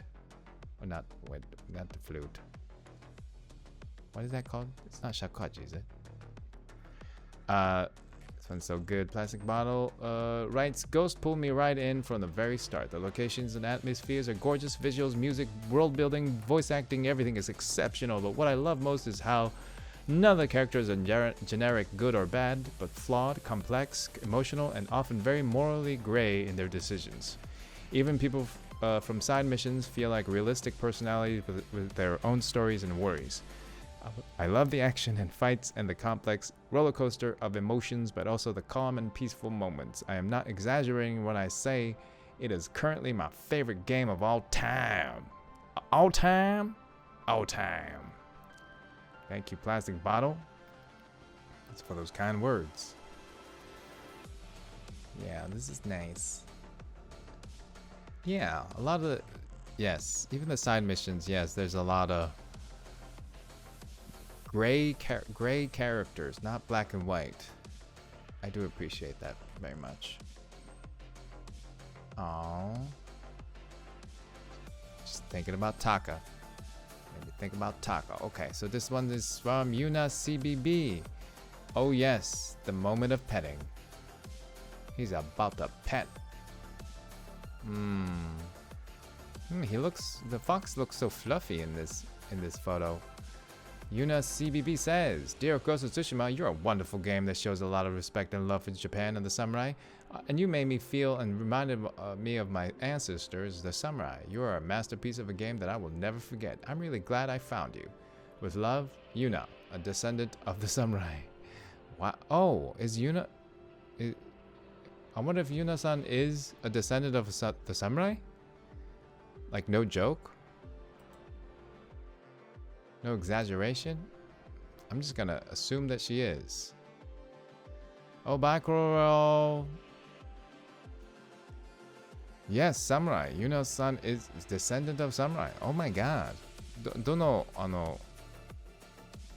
do I say? House? Clan? Do you know the clan? I don't know if you can tell me. I enjoy that Yuna-san wrote Dear Ghost of Tsushima. Like she just wrote straight to the game itself. Satomi clan. Oh wow. That's so interesting. I wonder if that's so interesting that some of us are descendants of samurai. Of course. I probably wasn't, but who's I don't know. 1000年前から侍でした。She wrote from 1,000 years ago. Ow. Wow. Is there a way to... How do I... Because I don't really know my family tree. I don't know if there's a way to find that. I don't know. Thank you, Yuna-san. Satomi clan. Oh, Seinove-san. It's a photo of... Oh, it's got the Sakaimon in the back. Oh, and it's kind of like Jin's. Jin's outfit. And Sainovid writes, for me, Ghost of Tsushima is not only a great game, but it has also broadened my interests. I've learned more about the English language, other cultures, and my own culture, and I'm grateful for the opportunity to meet some wonderful people. I look forward to the sequel. Yeah. I wonder if Sainovid-san made this, or... Well, I mean, with the Mon, I guess she had to do something with that, so... It's amazing. Maybe she did make it. Just gonna assume that she did. That's great. Thank you, Sainovid-san. This is Miss Fortunate. Oh, these are photos of real flowers.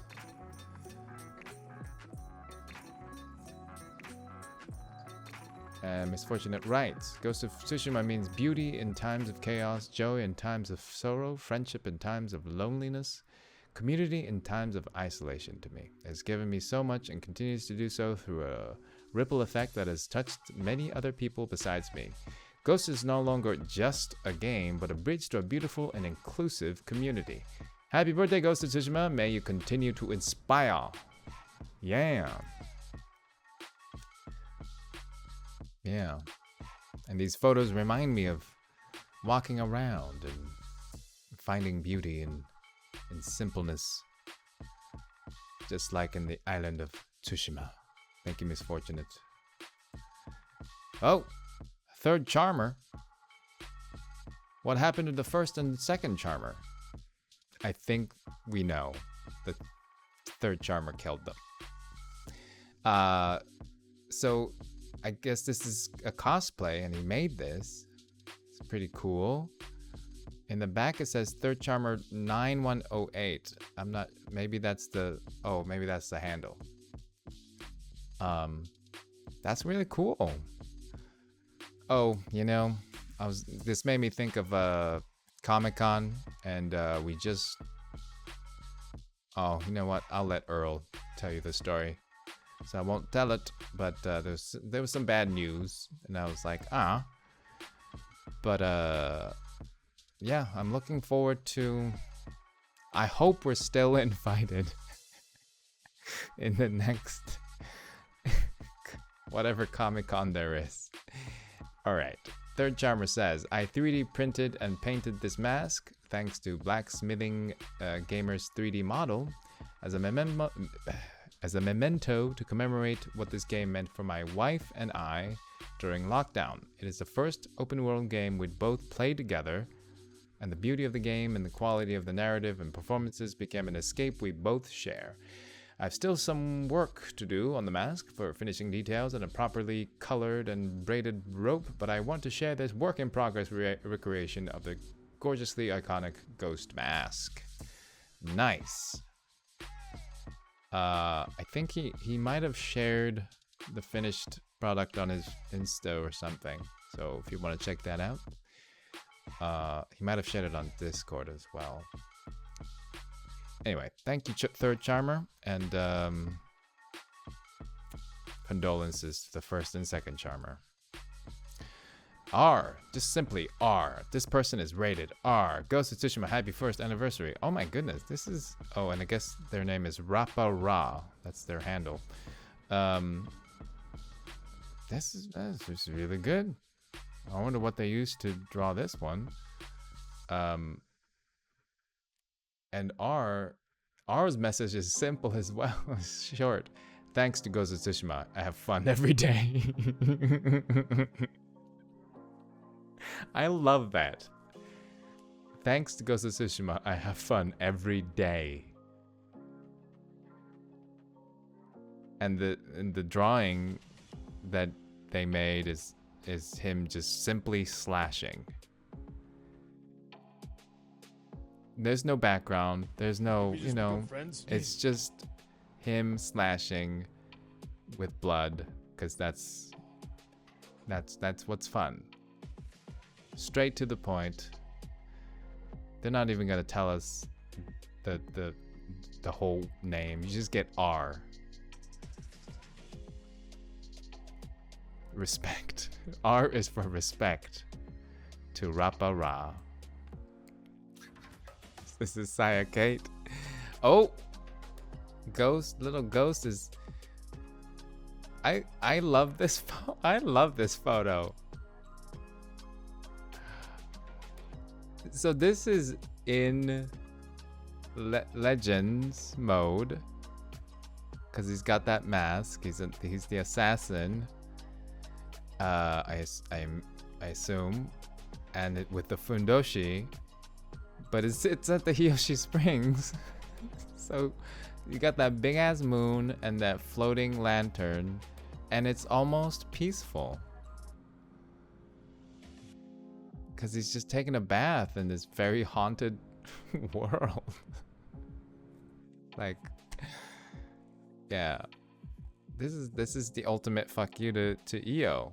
Io's like, we're gonna haunt you. And he's like, why are you taking a bath right now? You're supposed to be suffering. It's like, no, I'm gonna enjoy this bath. Saya Kate says, since I couldn't go to the hot springs IRL, I went to a lot of hidden hot springs in Ghost of Tsushima. I was like, hidden hot springs? Where? Oh, in the game. Ghost of Tsushima instead. My physical strength is max now. Hee hee. Tongue wink emoji. In Gotsu, I love the amazing scenery in action, also deeply touched by the various forms of love. Yuriko, Mai, and Heitaro. Oh, which one's Heitaro? I can't remember. This secret love episodes made the story deep and real. I think this is a wonderful game that I can only encounter once in a lifetime. Thanks! I need a reminder in Heitaro. Man. Thank you, Saya Kate. See, I am definitely not the #1 nerd of Ghost of Tsushima. But I can...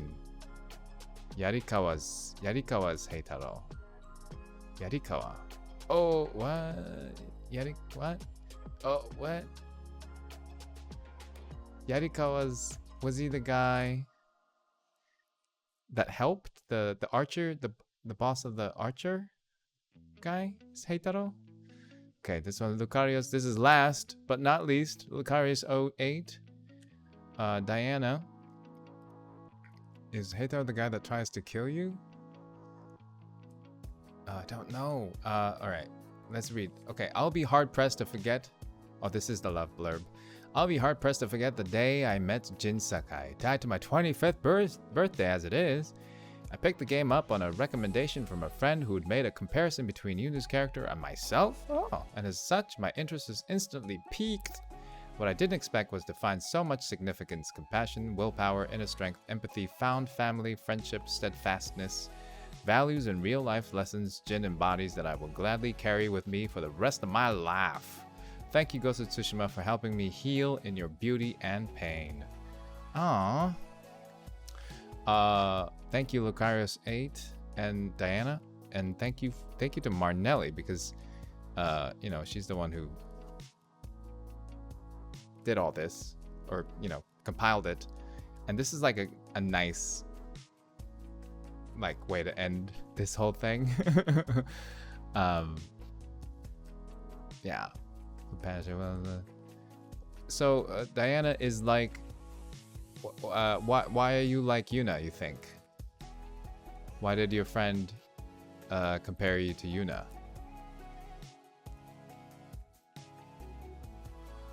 Answer me now. Or not. Because 1,000 years ago, my ancestors were the Genji clan, and in the Kamakura or Muromachi period, they became the Satomi clan. There's a famous novel, Satomi Hakkenden, based on my ancestor. It is a fantasy novel. Oh, wow. Thank you, Yuna-san, and thank you, Laranjawa, for a piece. And Lucarius also said, I'm embroidering the art piece. Oh, right now. Oh, so you do have an art piece, but you're embroidering it. Cool. Well, thank you, Lucario08, and thank you, everybody who participated. Oh, these are the thank yous. Oh my god, Marnelli even did this. Marnelli. So yeah, everybody, all the guests that came, and thank you to the translators, Jonathan and Heather. Great job. Thank you, Martinelli, especially for compiling all this together. DandE Saga mod team. And the Ghosties, everybody. Everybody. Okay. Oh, how long did that take? Oh, that took 2 hours. Great. Wonderful. So let's take a break because it's been 2 hours. Lucario says, I'm fairly particular saying that we've been through some shit. When she played it, she said it felt like she was looking at me. Oh my god, okay. We're just having a chill 1 year anniversary of the stream, my streaming. And we just read everybody's love blurbs to Tsushima. Earl and I are gonna be going back to Legends this Saturday. We're gonna invite some of y'all to play if you're interested.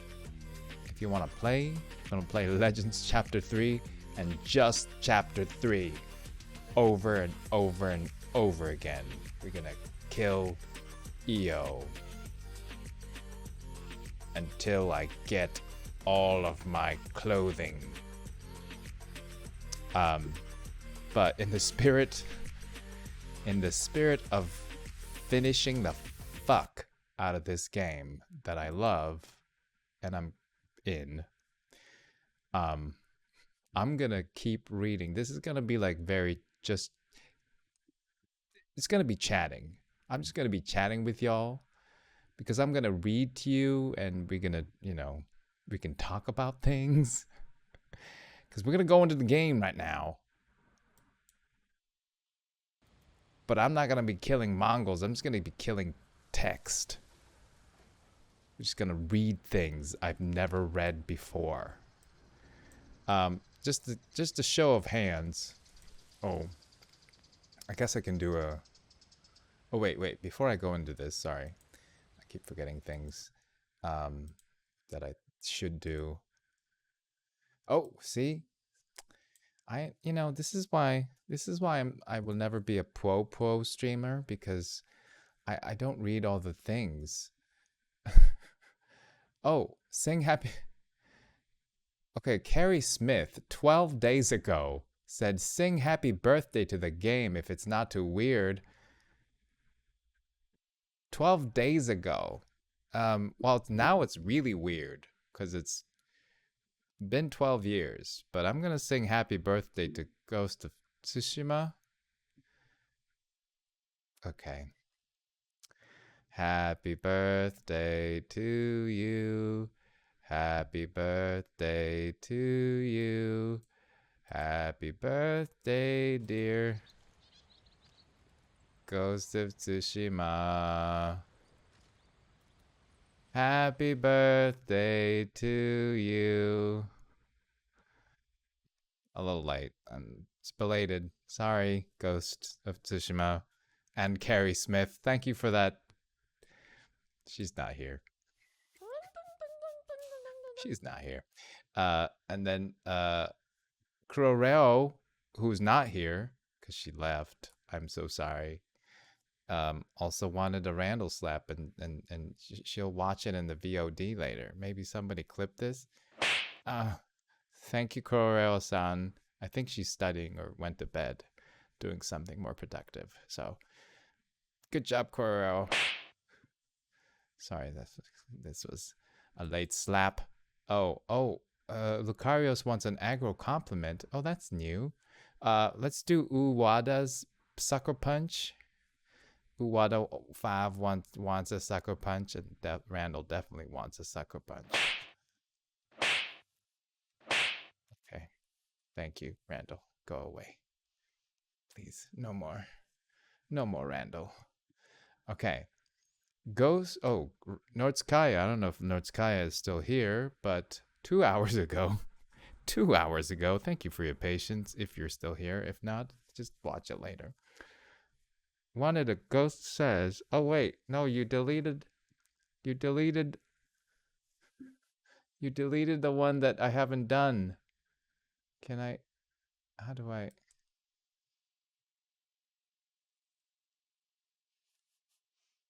One of the mods deleted the one I haven't done. There was an aggro compliment. Lucarios. Was it Lucarios?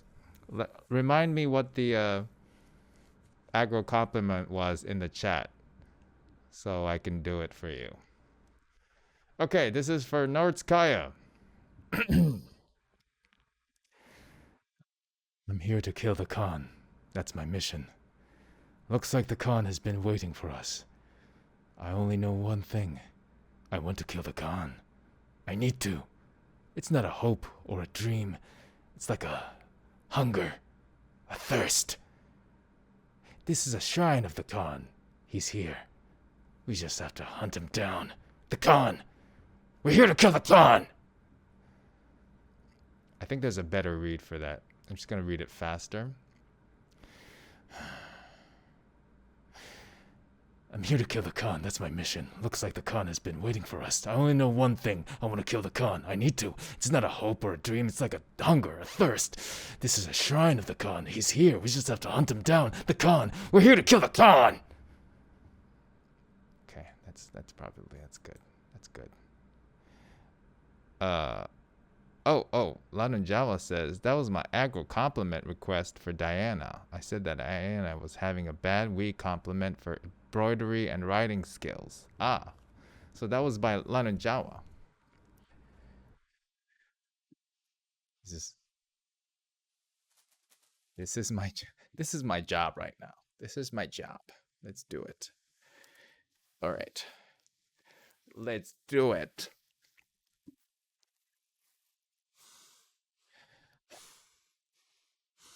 Can't forget the lisp. I have a lisp now. Lucarius 8. Hello. Diana.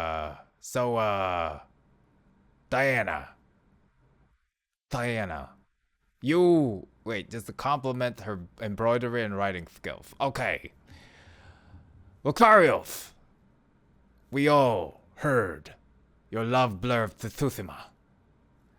And I just want to say that you are a beautiful writer. It brought tears to my eyes. It's so good. It was a great way to end the love blurbs.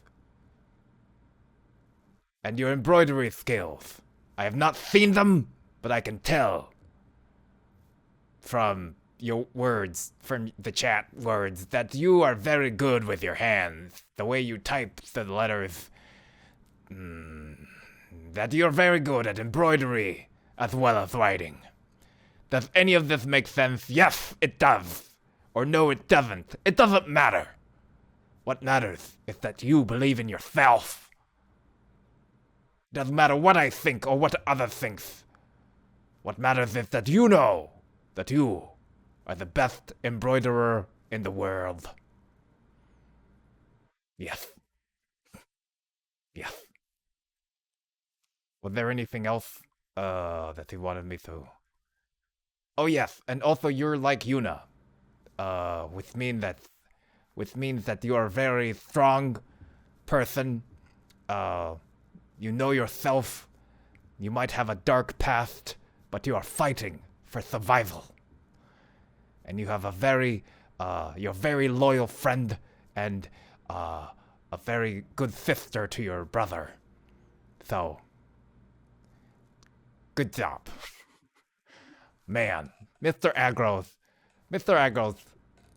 getting bad at giving compliments. That was pretty good, right? It's not bad. It's, I took a week and a half off from doing this, so it's a bit rusty. Okay. Retrospective also wanted a sucker punch, so I'm just gonna let Randall slap Mr. Aggro. Okay. You wanna see a slap? That's slapping is kind of my thing. Cause I'm a Luther. Lucha. All right. And Mr. Aggro, that's a little bit late. That's a bit too much, isn't it? just just make Mr. Aggro say anything. Say everything. You know what? I'm just gonna read. I'm just gonna do the rest of the stream with this on. Let's just do this. All right. All right. All right. Okay. That was all of the the points. So London Java is gonna tell me exactly what to say about all the things. Diana, you're pretty, I guess, but I don't know because I've never seen you. But Mr. Aggro thinks you're pretty. All right, let's go to the game. Yes. Let's. Okay, so all I wanted to do today, because this is just a chatting stream. Jin is back at his house. Yes. Oh my god. Did he take Lord Simura's armor? He just straight up stole it. Fucking cold. Alright. Where's the origami? I think the origami is gone. Tomoe didn't need this anymore. I hope she found what she was seeking. Oh, did I not do this yet? Jin Sakai is hereby an official student of Sensei Sadanobu. I missed this. What have I gotten myself into? I have done these in the helped me past fix though. These for my mother. Oh, Yoriko. I can't believe she kept them all these years. Oh, you know why? Because I finished the game without doing. Oh, that's why I haven't finished the secondary mission, and because I finished those after the main mission, that's why these things came to be. Well, I guess I'm not making origami anymore. Okay, so let's read all of the collectibles that I just did not read at all.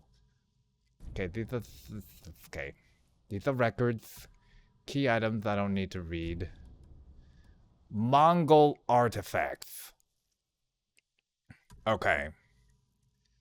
These are just interesting Mongol things. So this is like a study in Mongol stuff. This is the Adak tree, a structure deeply rooted in traditional Mongolian folk region or shamanism. Mongolian shamanism is affiliated with all aspects of the culture, including medicine, religion, and appreciation for nature and ancestral worship. Interesting. Yes. Class is definitely incessant. I guess to make it fun, if you want me to change the voice, I guess you can. Hold on, let me make it so that you can change the voice. Okay, I'm gonna do this. Okay, so instead of rolling the dice, I'm just gonna change. Just gonna do this real quick. Change the dice. Change the dice. That's fine.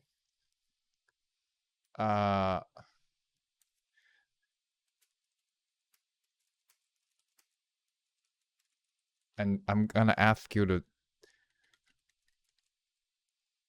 I'm just gonna say which character. And you have a choice of, well, if you want me to do anything, I'll just do it. Just to make this more interesting. But right now, I am Mr. Aggro. Set to this change the dice. Oh wait, what did you want me to change it to?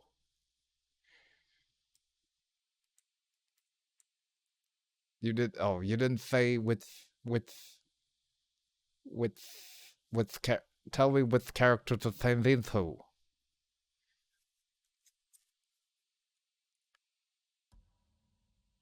Mr. My God, why would you like Mr. Collenheiser? I don't have, and I also don't have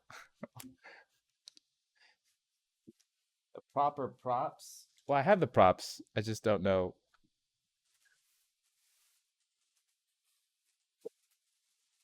Okay, yeah, it's fine. Okay. Oh, wait. Okay, wait, yes, maybe, okay, hold on. Require viewer to enter text. Yes, yes, here it is. Yes, I am I am Britain A. Collenheiser. I still have a lisp. I don't know why. All the characters is gonna add up during the stream. Hello. Welcome. We're going to read these Mongolian artifacts. I believe Collenheisers have been to Mongolia, probably. I assume we've been everywhere. All right, thieves' weapons. Used primarily in assaults on fortified cities, the advanced siege weaponry employed by the Mongols shows how central engineering and technology is to their war efforts. What? Was that a sentence? Advanced shows how central engineering and technology is. Oh, how central engineering and technology is to their war efforts. Yes, the Mongols draw on knowledge gained from captives and subjects across the Asian continent, including Arab, Persian, and Chinese experts, to construct their vast arsenal. Interesting. So they took other countries' stuff to their advantage. I totally can relate to the Mongols. I really like them. Okay, this is the Mongol Gutal. Oh, I want to ask this actually. Which of you have you read? How many of you have actually read all of these? I just want to give a quick poll, maybe. Just because I never read these. I'm only reading these because it's Ghost of Tsushima. I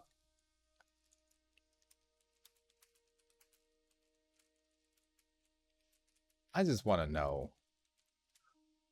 Yay or nay?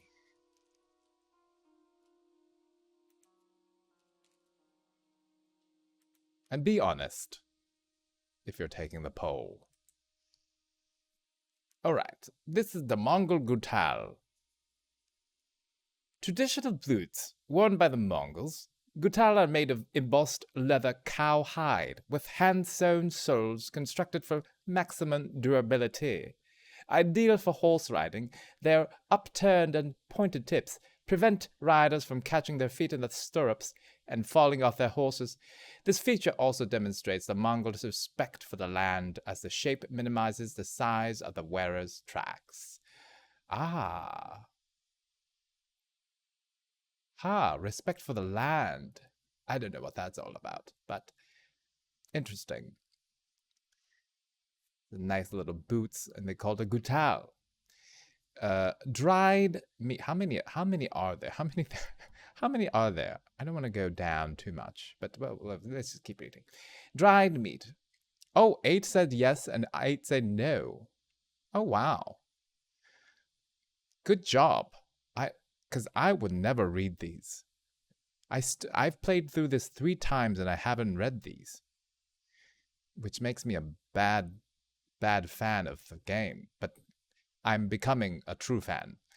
This is a dried. Oh, wait, hold on. Where's my yes. Where's? I just want to make sure that. Okay. Nobody's changing the dice. Okay, good. I get to stay as Britain A. Collenheiser, and I say dried meat. Air-dried and ground meat called borts is used as rations by Mongol troops. Borts is easy to transport, cooked simply with water, and is often kept under the saddle to further tenderize it. Ooh, just tenderizing under the saddle and just whip it out and eat it. Yeah, that's safe. That's all right. Next up, black powder cannon. The proliferation of gunpowder technology throughout Europe during the High Middle Ages has largely been due to the use of explosives and firearms by the Mongols as they pushed beyond Asia.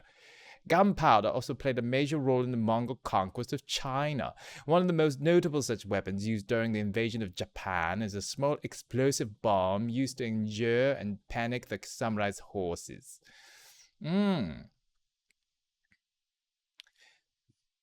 So I feel like the Ghost just took their weapons. They already had the bombs.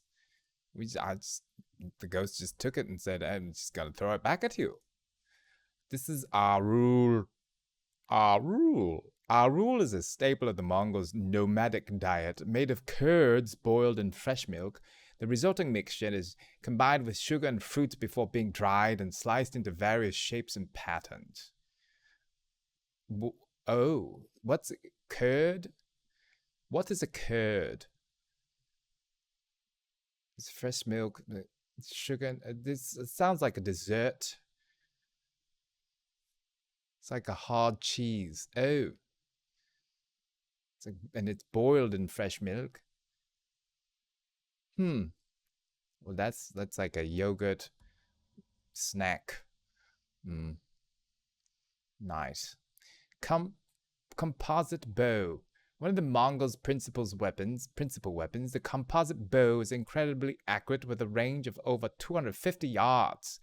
The bows themselves are built with a core of wood such as birch and elm, strung against its natural curve. Over time, bamboo has become one of the most desirable materials for this, as the lack of grain reduces the risk of developing unwanted twisting as well as providing for greater overall strength. Yes, it's very different from the Japanese bows. Oh, thank you. Earl of Sandwich is here. And Earl of Sandwich, as we all know, is the one with all the facts and tidbits. I don't know anything. That's why I'm learning. This one's dishware and pottery. While ceramics and pottery are well-known products of China, these fragile materials are ill-suited to the Mongols' nomadic lifestyle. Containers traditionally used by the Mongols are made from wood, metal, and leather. Oh, and I can turn them. Oh, nice. This is fun. This makes it fun. It's so well made too. So these are products. These are Chinese things, but yes, not suited for Mongol nomadic lifestyle. Eagle cage. Golden eagles from the high Altai mountains of western Mongolia are prized by the eagle hunters there, known as Brukich, due to their extreme hunting prowess. The eagles are captured, domesticated, and trained from a young age and traditionally kept as companions for around 10 years before being released to live out the remainder of their lives in the wild. Oh, they just keep them for 10 years and then just let them go, huh? I guess that's nice. It's a nice way. Yeah, you can turn these artifacts and look at the bum. Check out the bum if you want to. I mean, where are they gonna go after 10 years though, after they've been domesticated? Gunpowder. Derived from Chinese firearms and gunpowder weapons, Mongol cannons and bombs are a core component of the arsenal. An illustration of gunpowder warfare in action, the Mongol invasion of Japan showcases many well-documented examples of explosive bombs. Yes, they brought the gunpowder, and the Ghost took them. This is a hanging pitcher. Traditional Mongolian cuisine relies more on livestock than crops. Arag, or fermented mare's milk, is a drink that stems from this tradition. Normally prepared during the early summer, the refreshing beverage has an acidic flavor as well as a relatively low alcoholic content. Also, it's very acidic but low in alcohol. No thank you. Less acid, more alcohol, please. Look at that. That's nice, though. That's a nice little pouch. Hide. Okay. Stupid. Leather and hides are used by the Mongols for a variety of applications. Oh, look at how this hide reacts to my movement. It's like it's well designed or something. Everything from straps, string, and baskets to boots, saddle flaps, and even painted wall art are fabricated from the material.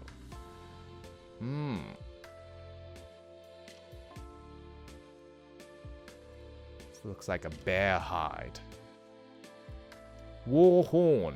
Throughout their many conquests, the Mongols have valued the use of psychological warfare and have become extremely successful at developing a variety of techniques to sow terror and confusion in enemy ranks. The war horn is not just used as a means of communication, but as a precursor to battle, striking fear into the hearts of their enemies. Yes, we have seen the war horn at work many a times. Mongolian horse. Don't ask me what these accents are anymore. Mongolian horses are open. Mongolian horses are often armed as much as the Mongol warriors themselves. Their preferred breeds are relatively small but very hardy, capable of surviving in extreme conditions. Almost every Mongolian warrior has more than one horse, so they can swap fresh mounts as the horses tire. I still haven't, because I don't do social media, but I've been meaning to put more like Tsushima stuff. When I visited Tsushima, I did a story with some of the videos I made in Tsushima, but I have some videos of the Tsushima horse, and they're kind of like short and stocky, and they're strong but short and stocky. And I think, yeah, like this says, Mongolian horses were small but very hardy. So I think they might be kind of related or something. Anyway, horse skull. Wait, still doing British accent or something like it. Horse skull. The spirits of dead Mongolian horses are believed to be able to hurt or help their former owners. Oh. And Mongol warriors take great care with their remains. Respect is often shown to a fallen horse by placing the skull on an ovo, a sacred stone heap important to the Mongols' shamanistic religion. Huh. Wait, so they cared about their horses too. This is making me, like, care about the Mongols. I've killed so many of them in the game. Alright, Paisa. The Paisa is a special tablet given to Mongol officials and envoys that entitle them to certain privileges, such as the use of special supply points, as well as the ability to conscript goods and services from the civilian population. They are also distributed overseas to merchants as a means of strengthening their ties to the Mongol Empire. Oh. I guess that was important things that they had, make them important Mongols officers. Mongol Empire. Okay. Thank you. Yatka. The yatka is a traditional Mongolian plucked zither, closely related to the Chinese guzheng. The strings are commonly made from horsehair or goose gut. From goose gut? How you make it from goose gut? Though the number of strings can vary. Yeah, we've seen the yatka at work in the game a little bit, right? They play it sometimes. I feel so bad when they're playing it and I kill them. They're just practicing their yatka. I'm so bad. Juniper. Mongol shamans often imbibe a variety of substances during their ritualistic ceremonies. Juniper, which is mildly hallucinogenic, is one such substance. The shaman ignites the juniper, waves it in front of their face, and inhales the smoke, which is believed to be pleasing to the spirits as well. I bet. You just get high off of that juniper. Pleasing to the spirits, as they say. Milk pot. Being nomadic and pastoral, the Mongols' primary food groups are milk products and a variety of meats, centering around the livestock herds they travel with. Even so, the Mongols rarely drink fresh milk, instead relying on fermentation to produce alcoholic drinks, processed curds, yogurts, and arag. Huh. Yeah, fuck fresh milk. If you can make it into alcohol, why not? I wonder if it's safer that way? Well, I don't know. Isn't fresh milk safer?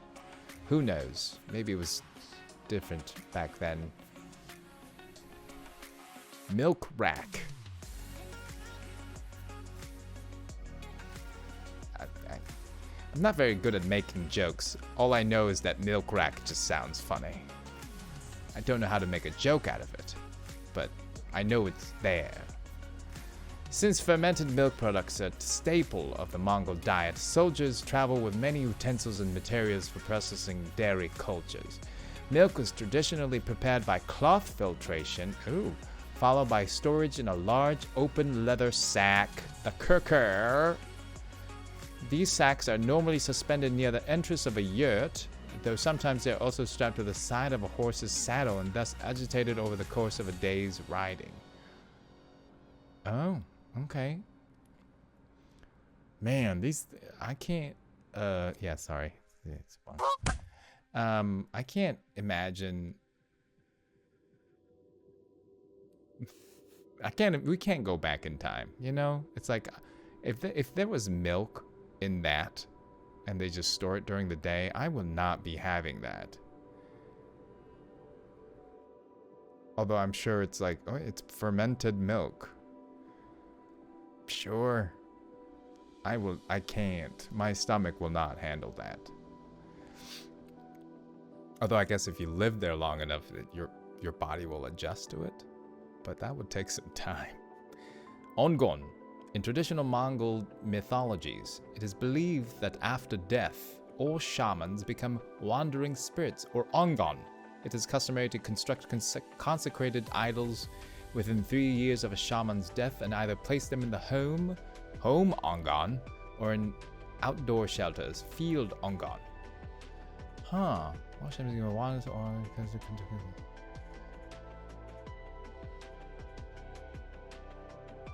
I wonder if they come in pairs. I feel like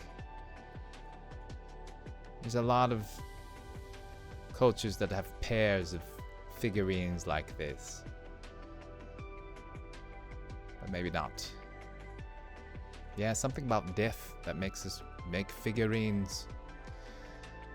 Alright, quiver. Quivers containing upwards of 60 arrows are equipped by a Mongol warrior both on their person as well as their mounts. Archers normally bring multiple bows into battle with them. Heavier variants are favored for dismounted use, while lighter bows are ideal for firing swiftly from horseback. Yes. They like the furry things, don't they? And when they make things, they like furry. It's nice. Alright, saddle. The Mongols craft their saddles for maximum versatility in combat. Short and flat stirrups give the rider greater control using only their legs, as well as making it easier to stand while riding. This allows the rider to wield a bow from a variety of positions with ease. Huh. That just made me think of...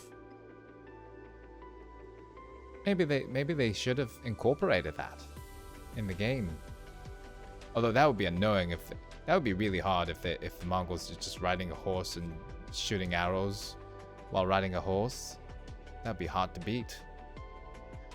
Shagai. Thought to be one of the first forms of dice. That's me.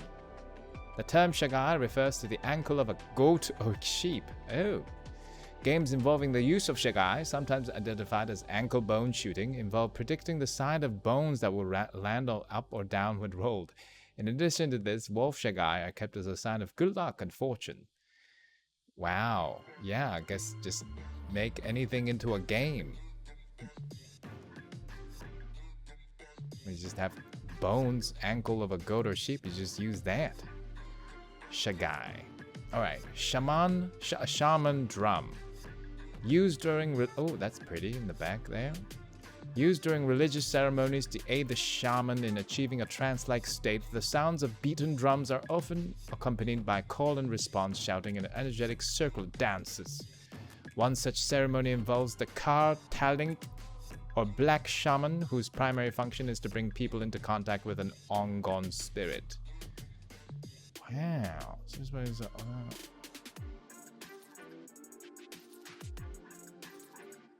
Damn. Reading more about this makes it more difficult to just go in and kill the Mongols. It's like they believe in, there's a whole religion that they believe in. Sorry. Alright, soldier supplies. Nomadic Mongol tribes only travel with what is immediately needed, a practice aided by their ability to live largely off the land. Beyond the weapons necessary for conquest, the Mongol soldiers often travel packed with sundries, like fish hooks and other tools useful for maintaining a varied and flexible diet. They live largely off the land.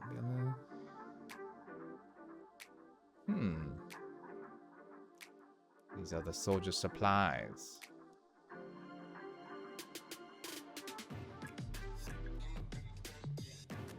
Since you're playing this different, it's different. Yes. It's a good thing we didn't read these. It's a good thing we didn't learn anything about their culture as we killed them. Anyway, the tono. The tono is the large circular ring or crown of the traditional Mongolian yurt. Constructed from durable wood, these structures are highly valued and often passed down for multiple generations.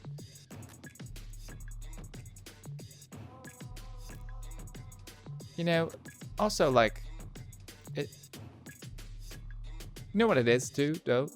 Just looking at history, and it's weird coming from Britannia colonizer, but if only instead of conquering, if they could have just learned from each other and worked together and just shared knowledge and not try to conquer and colonize. I mean, what a thought. Why is it human nature to just when they visit another country, they say, "This is mine now." Why? Why must you just try and take it? I mean, I guess it's about survival, but I don't know. It just makes me sad.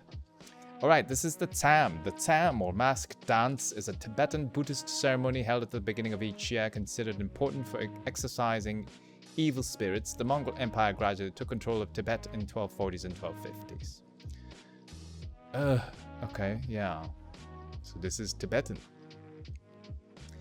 Yeah, it's crazy. Yeah, it's communication. Although I guess there is a, there's a language barrier. There's always that. But you could still try. Maybe that's it. It's like, I don't understand the language. Let me just take over. So rude. Alright, this is Earl 2, a system of couriers and relay stations used extensively by the Mongol Empire. Genghis Khan in particular gave special attention to expanding this network, as it was instrumental in providing information and supplies to the fast-moving Mongol armies. Systems couriers. This is like a mail kind of thing. Relationship. Earl 2. It's like a mailing system or something. It's a Mongol spear, cheaper and easier to produce than other metal weapons. Spears and lances have become the weapon of choice for lower class soldiers and new recruits. Providing ample utility as ranged weapon for foot soldiers, mounted shock cavalry are also able to wield lances, sometimes tipped with hooks and snares to great effect while charging. This is, I'm surprised to learn that this is cheaper and easier to produce. I guess that's true, but I'm always like scared. I mean, look at that thing. That's so scary. It's more intimidating. The spear is more intimidating than this. Well, the sword is scary too. They're all scary, but yeah, spear is no less scary.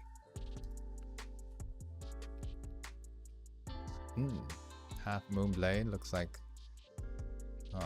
Yes, yeah. This one doesn't have a name, but it just says Mongol spear. Mongolian coins. Genghis Khan authorized the use of paper currency near the end of his reign, but many areas of the empire continue to use coins for investment and trade. Under Monkey Khan, there's a Monkey Khan. Can I fight the Monkey Khan? A universal measure for currency based on the suk, or silver ingot, was implemented. Foreign subjects of the empire are still allowed to mint coins in the denominations of weights they traditionally use. Measure for subjects of the empire are still allowed to mint coins. So they had the monies. Mongol helmet. A heavier variant of the basic headgear worn by... See, they like the fluffies. I like that they like the fluffies. Heavier variant of the basic headgear worn by Mongol warriors, the Mongol helmet is made predominantly from iron and hardened leather, typically fashioned into the shape of a rounded cone. It includes ear flaps and a lamellar neck guard for greater freedom of movement. For added warmth and comfort, fur is used in the lining and trim of the helmet.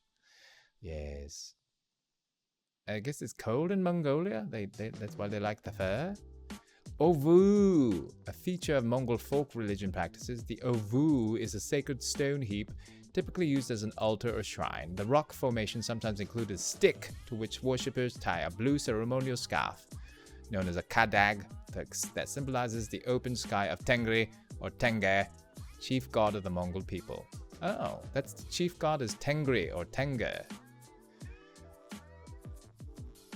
Oh.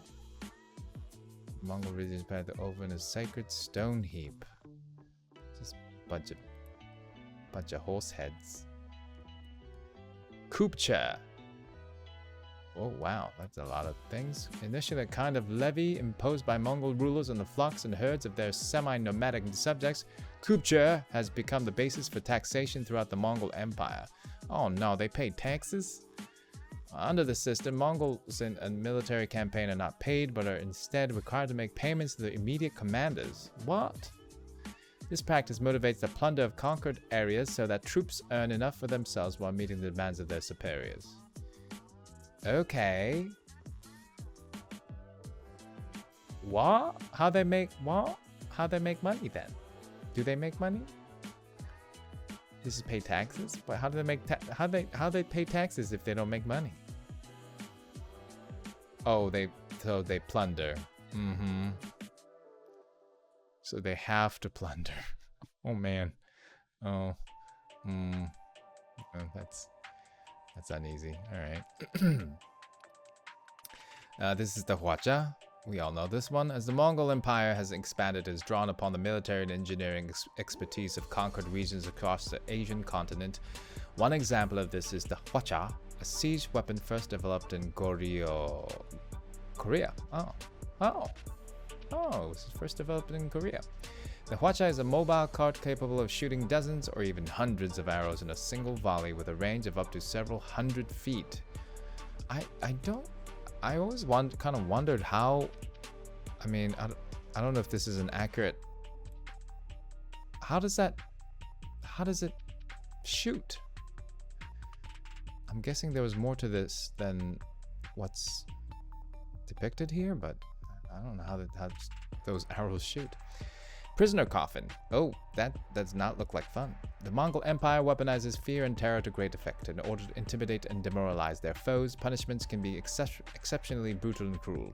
One example of this is the practice of immurement, in which a captive is placed in a confined, enclosed space for an extended time period, in many cases deprived of food and water, usually until death. Why don't you just kill them then? I guess torture. Artists focus in their accuracy as the game shows, more like a shotgun. Oh, okay. Got it. Then you have to ghost. Oh.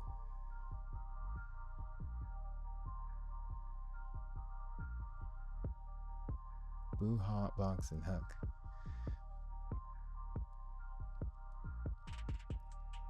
Interesting.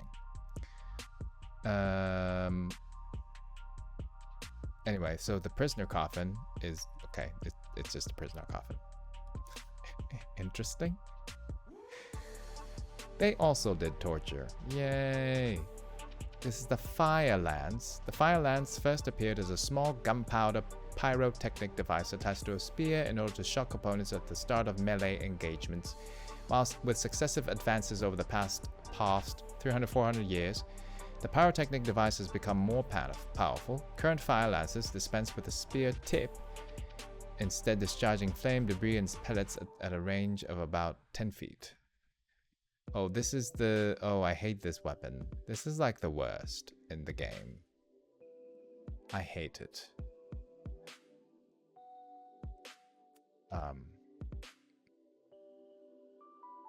I bet it was like hard to reload as well at this time. Yeah. The fire lances, they always kind of get me. It's even though I know it's coming, it's like I'm trying to get away and it still hits me. All right. Mahakala mask, revered in Buddhism as a guardian deity, Mahakala is depicted in many forms, though most often as an imposing presence with a black face.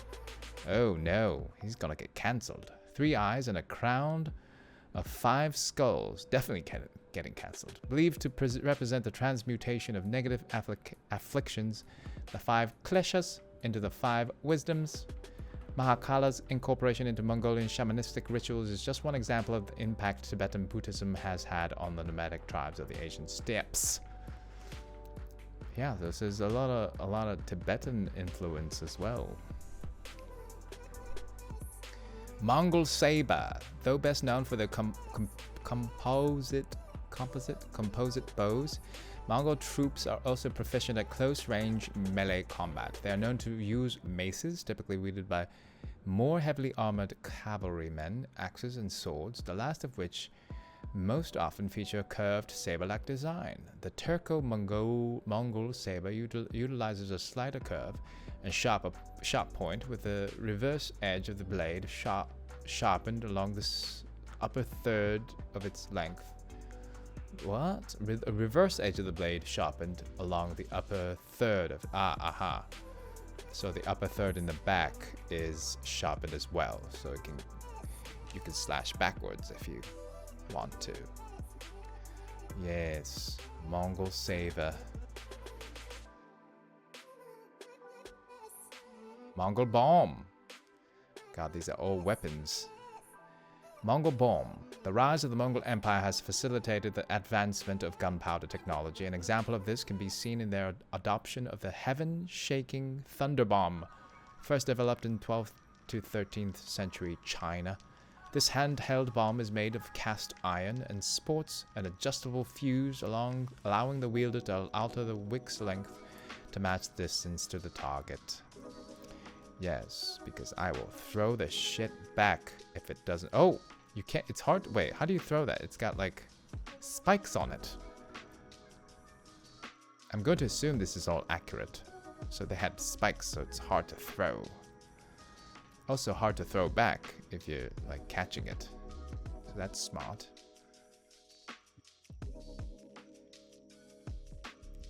It'd be neat if Jin can use a fire lance. Yeah, I wonder, like... Because we all assume that there's gonna be a more legend stuff. Although, yeah, I wonder if we'll ever get to use the fire lance. Who knows? Offering plate. The Mongol people worship a diverse hierarchy of spirits. The highest among the pantheon are myriad gods known as Tengri. These spirits are typically only contacted by great shamans and leaders. Beneath this tier are 3 groups of ancestral spirits, lord spirits, protector spirits, and guardian spirits, with lesser echelons beyond these. Ceremonial offerings to all the spirits were made at communal or private shrines and consisted of food, joss sticks, and libations. Nice. So they made offerings to their gods. Gods Tengri. What? So is Kenji supposed to put his PP into the bomba? What? Did I miss something? Does he put the bomb? Yes. Go mate with the Mongol. Oh yeah. Yeah. Well, I don't. Let me see.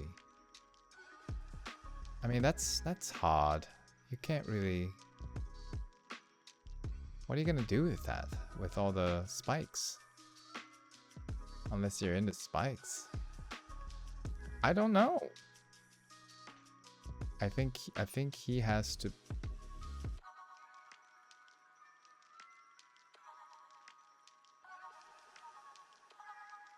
I think if you put the fuse out, I think you have to put the fuse out. There's a little hole where the fuse was. That's all I can think of. All right, Mongol shield. Oh, look at that Mongol shield. Is that what that looks like in the game? I didn't know there was a face on it. Mongol shields are lightweight, with a circular domed construction of woven and bound wicker or willow, which is then sometimes covered in animal hide or leather, though heftier variants are often adapted by more heavily armored shock troops. In either case, the handles are constructed so that, when gripped, the shield is aligned with the front of the closed fist. In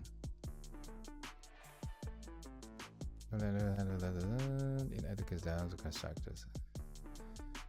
Aligned with the front of the closed fist. Right. These were soldiers who wore this shield. Oh, really? Like a samurai wearing this shield? Or no? You're talking about a Mongol soldier who had that shield. I didn't see it. Greek vase. Why Greek? During the summer of 1242, the Mongol defeat of the Latin Empire caused a major power shift in the Asian world. An invading force led by Kadan, son of the second great Khan Ogedei, swept southward after devastating Bulgaria and Serbia. Though repelled during an initial encounter in Thrace, subsequent relations between the Mongol Khans and the Latin Emperor Baldwin II. Man, the Baldwins were ruling back then as well, suggests that he was at some point captured and forced to submit and pay tribute to the Mongol armies. This is likely how the vase wound up in Mongol hands. Huh. The Republic.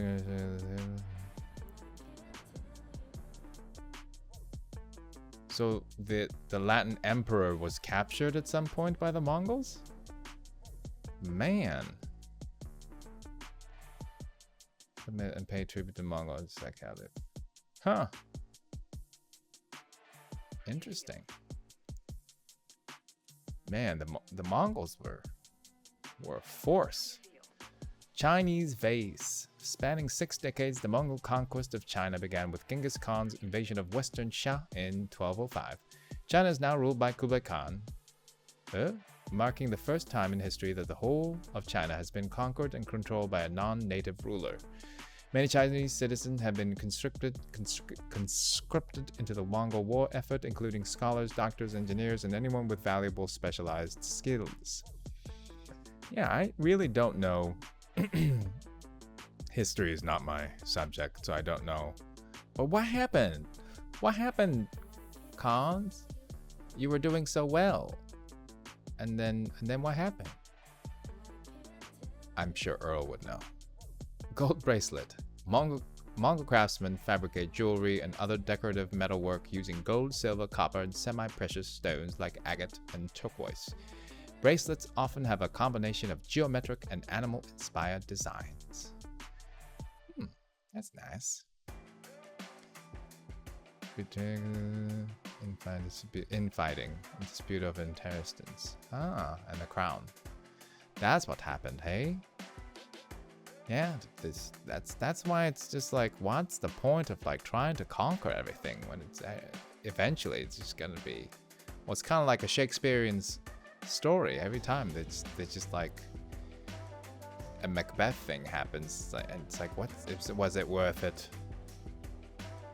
Was it? All right, Mongol plans. Mongol leaders craft detailed plans on how to infiltrate enemy territory and gather first-hand knowledge of defenses, systems, roads, crops, water supplies, and more. They also send spies to plant dissension among enemy warlords and leaders, and employ propaganda designed to convince the local population that the Mongols are liberation of the poor.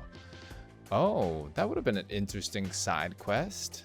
If there's like, if there's like a spy, maybe a Japanese bandit spy, trying to infiltrate with propaganda. Of course, this map was in the trailer. Oh, we're almost done. Dagger. The Mongols often appropriate weapons and tools from the Persians and Chinese and improve on them. Mongol riders wield a wide variety of weapons. Often they attach a dagger to their left arms to be used when necessary in close-range fighting. Oh yes, I hate these daggers too. They've killed me many times.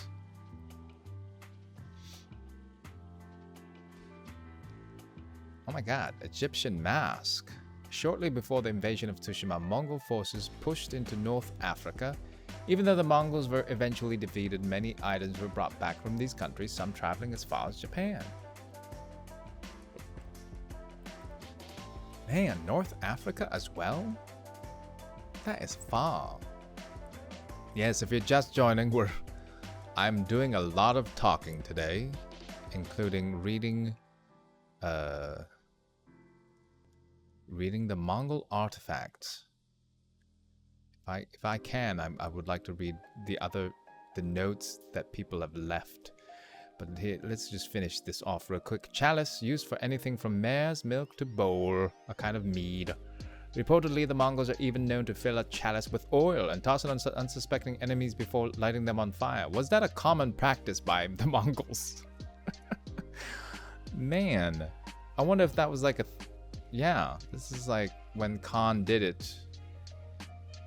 He was just like, this is my specialty move that I always do to my enemies. Thank God he didn't do it to Jin. Banka dog. Oh no. Look at his mouth. His mouth makes him look like a bad boy. Often used by nomadic herders to protect their livestock, the Bankar was first bred as a working dog in Mongolia. With the expansion of the empire, the breed is used on the battlefield to sniff out and attack nearby enemies. Yes, he is. Yes. Look at that face. That face is a bad dog. He's got teeth. They made him look so bad so that you feel nothing when you killed him. So that is all of the Mongol artifacts. I've read them all. I am an expert in Mongols. And now I feel kind of bad when I kill them, but also I know much about them when I kill them. All right, how many of these are there? Is it? I wonder if these are long.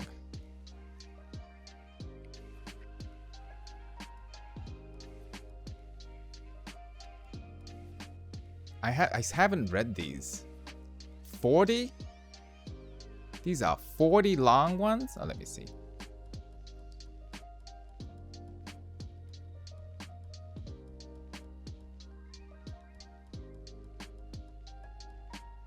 Yeah.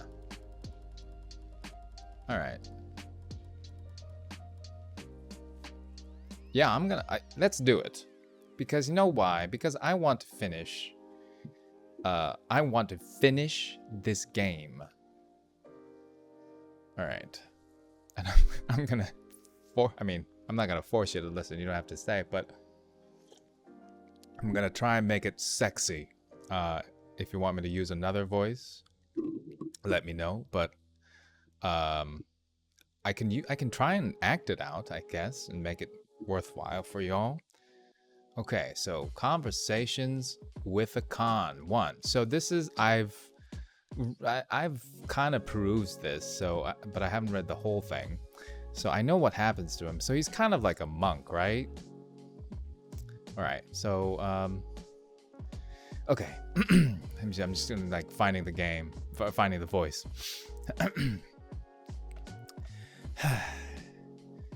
What can a simple monk like me hope to accomplish by recording my conversations with Khotun Khan? My aim is to document his words and deeds in order to counter the natural suspicions of the people of Tsushima, foster mutual understanding, and thereby prevent more bloodshed. The Khan has been most receptive to these talks and surprisingly frank on a range of matters, though I am a mere translator and Japanese to boot.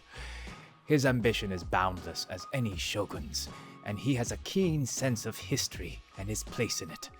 At the same time, he is eager to learn more about our culture and history. Such an intriguing man.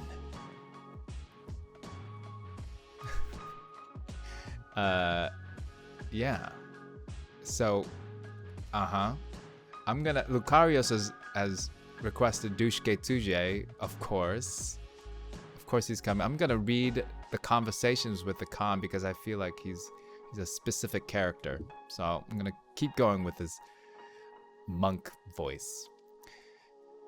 So yeah, it's almost like this is what I was talking about. He's a guy who maybe wanted to peacefully make this work. Let's see. Tonight, while we sampled a variety of fine sakes, Khotun Khan shared his insights into Tsushima's politics and history. We discussed at length the internal rivalries of the Nagaos, tensions between the Adachi and Kikuchi, and the reasons for Shimura's victory over Yarikawa, as if he's lived amongst us for decades. Later, he confided his personal stake here. After the conquest of Goryeo, Khotun has been entrusted by Kublai Khan with subduing Japan.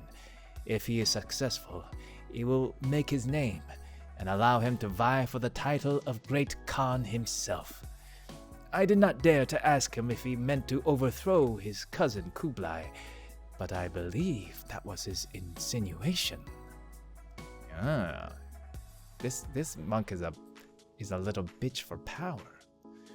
A very interesting week. Khotun Khan is holding Lord Shimura captive at Castle Kaneda. He confided that the former Jito is more valuable to him alive than dead. In fact, Khotun plans to make him an offer. Through spies and informants, Khotun knows Shimura's ambitions reach beyond Tsushima. And he also knows Shimura's wife and sons died prematurely and tragically, so he lacks an heir. Khotun's offer? Join the Mongol cause, and Shimura will be made shogun to rule as Khotun's right-hand man. And along with Goryeo, aid Khotun in overthrowing Kublai. Any man who would stand in the way of Khotun Khan is a fool. And from what I hear, Shimura is many things, but not that. Ambitious little bloke, ain't he? Lately, Khotun Khan has spoken often of home.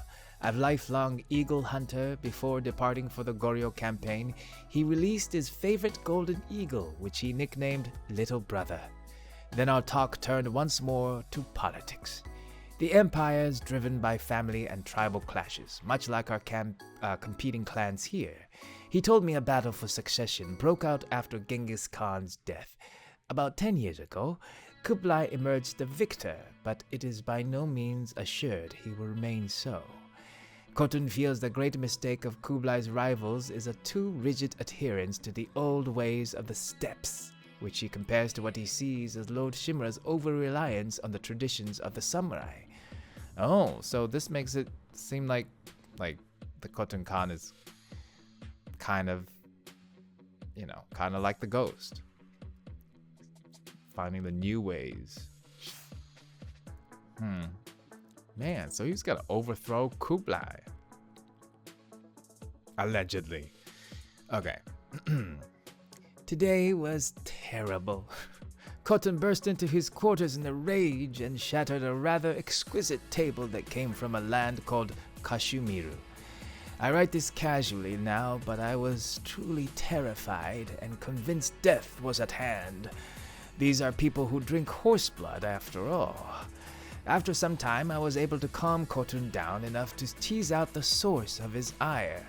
Lord Shimura refused his offer of alliance. It's clear that Khotun does not regard Shimura's cooperation as crucial to his designs for the mainland, but he is not accustomed to being denied. Lord Shimura's spine must be made of katana steel to say no to this man. Of course he's gonna say no. What did you think? Khotun appears to have put the events of Castle Kaneda and the liberation of Lord Shimura behind him, partly because he holds Castle Shimura, which is strategically more important to maintain control of the island.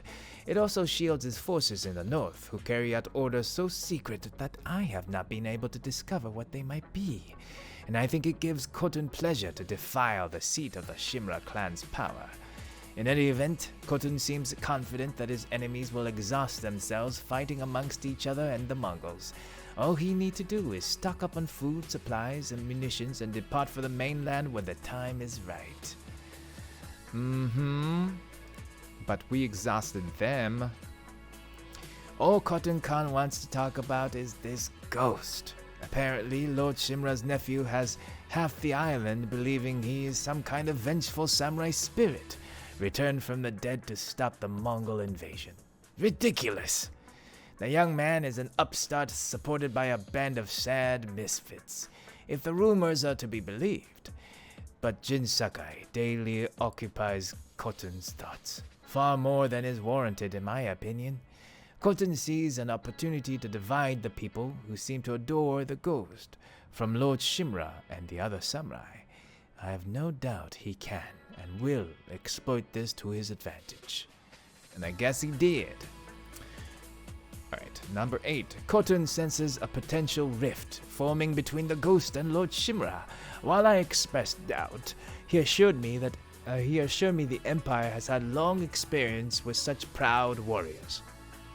He said to me, Daiso. Oh, my name is Daiso. Now I know. Daiso, that's part of that is my name, is Daisuke. I wonder what the writers were thinking when they wrote that. He said to me, Daiso, there is nothing easier than to prey upon the vanity of ambitious men. People say my grandfather, Genghis Khan, conquered the world because his armies were stronger, faster, and more ruthless than those who opposed him. Nonsense. Ruthless men make war everywhere. Genghis knew how to befriend enemies and turn his enemies against one another. That is what Lord Shimura and his nephew do not grasp yet, but I will teach them.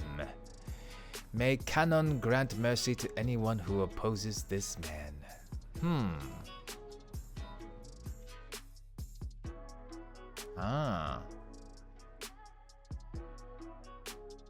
Okay, so I guess, yeah, that was the tactic that he learned from Genghis. I cannot imagine the burden a leader like Khotun Khan must bear. In an act of utter barbarity, the ghost poisoned the Khan's men at Castle Shimura. Far from deterring the Khan, the act spurred him to develop these poisons for his own use. He tells me this is one of the secrets of the Empire's success, embracing, rather than rejecting or dominating, the might and knowledge of their antagonists. Then yesterday I saw what he had done to the people of Qin. I don't know that I'll ever recover from that sight. I don't know what I think of Khotun. Perhaps great men share all the aspects of their lessers, but more. Great wisdom, but even greater cruelty. Even Daiso, after Khan uses the poison, he has doubts. Like, he's gone too far, maybe. It's always the poison that's, like, too far. Soon the Mongol fleet will sail for the mainland. Khotun knows of the Oga clan samurai sent to bolster Lord Shimura, but he's confident they have neither the strength nor the numbers to alter his plans. For him, Tsushima is simply a place to resupply and prepare the invasion of the mainland. Accordingly, his attention turns more and more to mainland Japan. I did not have to explain to him the divisions between the emperor's court at Kyoto and the seat of the shogunate, nor the power of those who rule without official titles. Nor the power of those who ruled without official titles. In fact, he drew a comparison to his own people, where East and West have split as a consequence of Kublai coming to power in China, opposed by his own brother.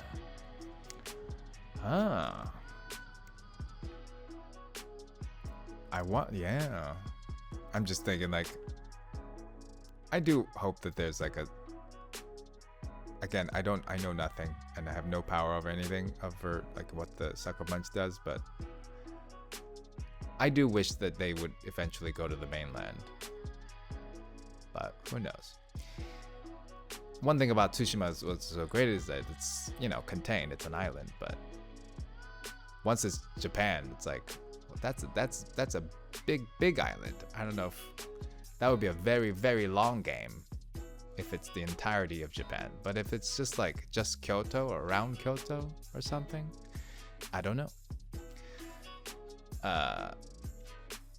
It would have to be a different era too, so who knows? All right. Okay, this is the last one for Conversation with the Khan. And now, disaster. A waking nightmare. The ghost and his band of misfits and illiterate farmers have somehow thwarted the greatest empire in history and the greatest man I have ever known, Khotun Khan. I am a fool.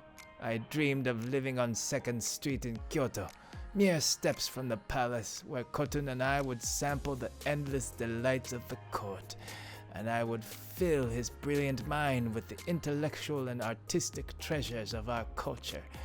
But no. Truly, the proud do not last, and the mightiest of us perish like dust before the wind. Ha ha.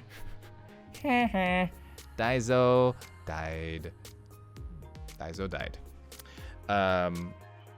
Thank you, Lucarios8, for I don't know if I can.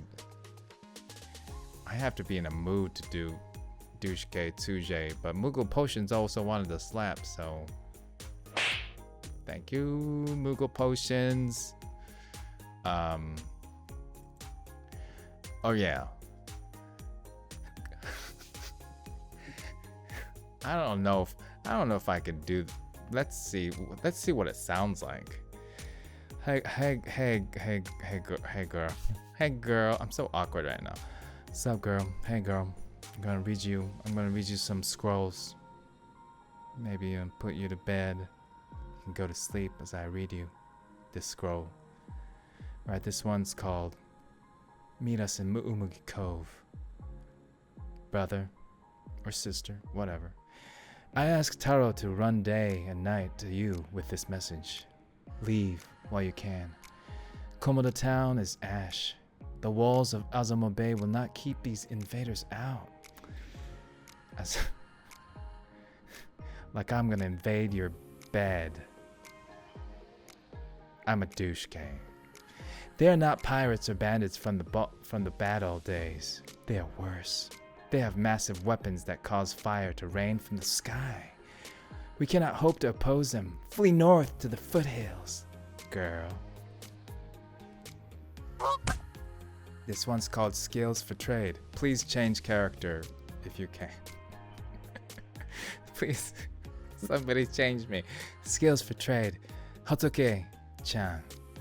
Tell your husband, the Mongols are not what we feared. After we let them into town, they lined us up and asked what we could offer them. But it wasn't food or clothing they desired. It was our skills. Weaponsmiths, armorers, and carpenters were treated with kindness. Even leather workers and dancers like me. What surprised me most was that the kindness seemed genuine. I know how to say words. But those with no skill to offer were nothing more than dogs. No, even that's not right. They treat their own dogs with kindness as well. You are lucky Genzo is a stonecutter. Make sure the invaders know. Girl. So this is yeah, they just like Taka, they use Taka. Okay, Heather's Heather's being a mod. It's like she's changed it for me. I thought I probably could have done more.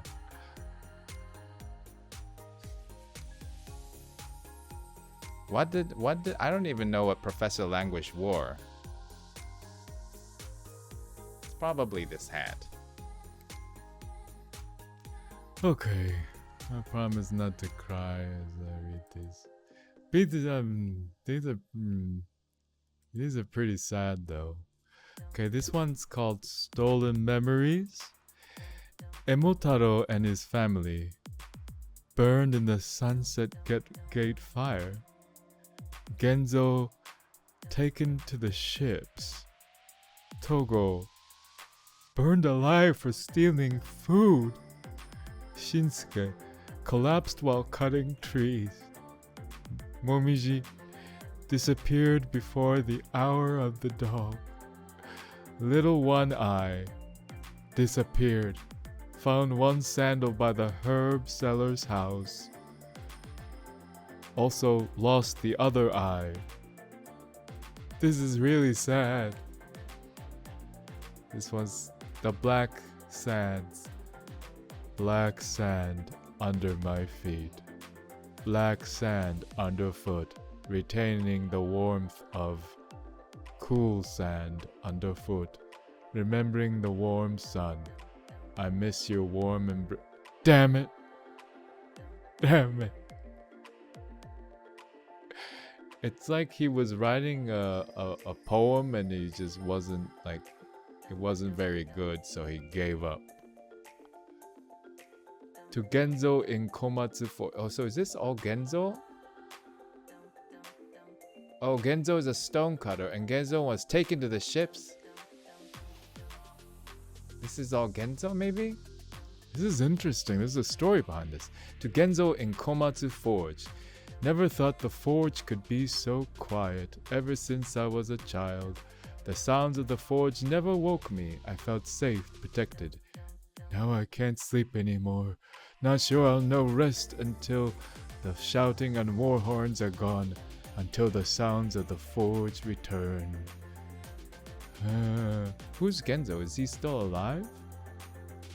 He's at the... Okay, so I feel like Genzo wrote this because he was taken to the ship and he had sand.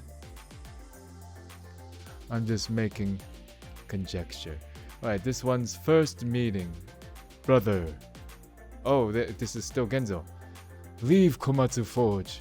The western invaders burn everything to the ground, put many to the sword, and take skilled laborers as slaves. They will come for you there, and your way with metal and stone will guarantee captivity. If you can, make haste to Castle Kaneda. There are rooms, it is still in the Jito's hands. I'm taking my family there as soon as I can. Oh, okay. So he's a blacksmith like Taka. To my love, I'm so grateful you weren't here when they came. At first, it was just a ship or two far off. We thought they were merchants from Goryeo. Then as we saw more pirates. But then thousands of them appeared and stopped right off the shore, like silent Oni watching us from the waves. I've never known fear so strong I could taste it. I hope you're safe and that I'll feel your embrace again one day. Oh, so okay, so this is a love letter, or cautioning the love. What happened in Komoda? Day 1. Day is gone. Fire still go. Smoke. Can't find Toku. So is this connected to Io? Isn't Io's daughter thing? Is this a different Toku? Not same Toku. Why would they have the same name though? Why would they use that? They forgot?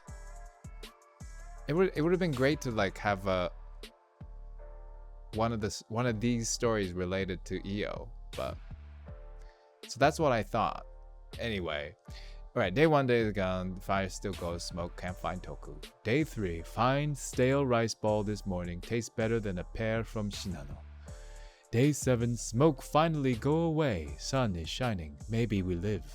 Day 9, thought sun would bring Toku out. No, but talk with survive person from Kashine. So maybe there is hope. Wish my writing better. Day, doesn't matter what day it is. Found Toku today. Buried Toku by her favorite little waterfall. Now my turn, Toku, my Toku. What the fuck? That's sad. True observations in Hiyoshi Springs. Every night I have the same dream. I bring food to Sensei Ishikawa's dojo, but he is not there. All I find is dried blood on the floor of his dojo. In the dream, somehow I know he has been killed by a yokai that lurks in the bamboo forest. I go into the forest to hunt the yokai, even though I know it's dangerous. There's a break in the trees, and suddenly I find myself at a waterfall in Hiyoshi Springs, but it runs red with blood. Then I wake up. Oh, was this? I wonder if this was written by Tomoe or somebody. Who was it? It does make a difference where you pick this up, probably. Sensei, I mean, who else dreams of Sensei Ishikawa this way, you know? Deliver to Sensei Ishikawa. Sensei Ishikawa, Lord Hirotsune Nagao urgently requests your presence in Komoda. I am instructed to give you my horse and all the supplies you require to make the journey immediately in defense of our lands. Please lay aside any concern for past misunderstandings, as his lordship assures you the archers of Clan Nagao recall their greatest exemplar with only the utmost fondness, respect, and devotion. Yasumasa Sakai, captain of the right guard of Lord Hirotsune Nagao. Oh, Sasaki. Oh, I thought I read Sakai. Oof. Okay. I was like, who's Yasumasa Sakai? So Yasumasa Sasaki, captain of the right guard of the Lord Hirotsune Nagao. Wait, what happened? Wait, so they wanted him back?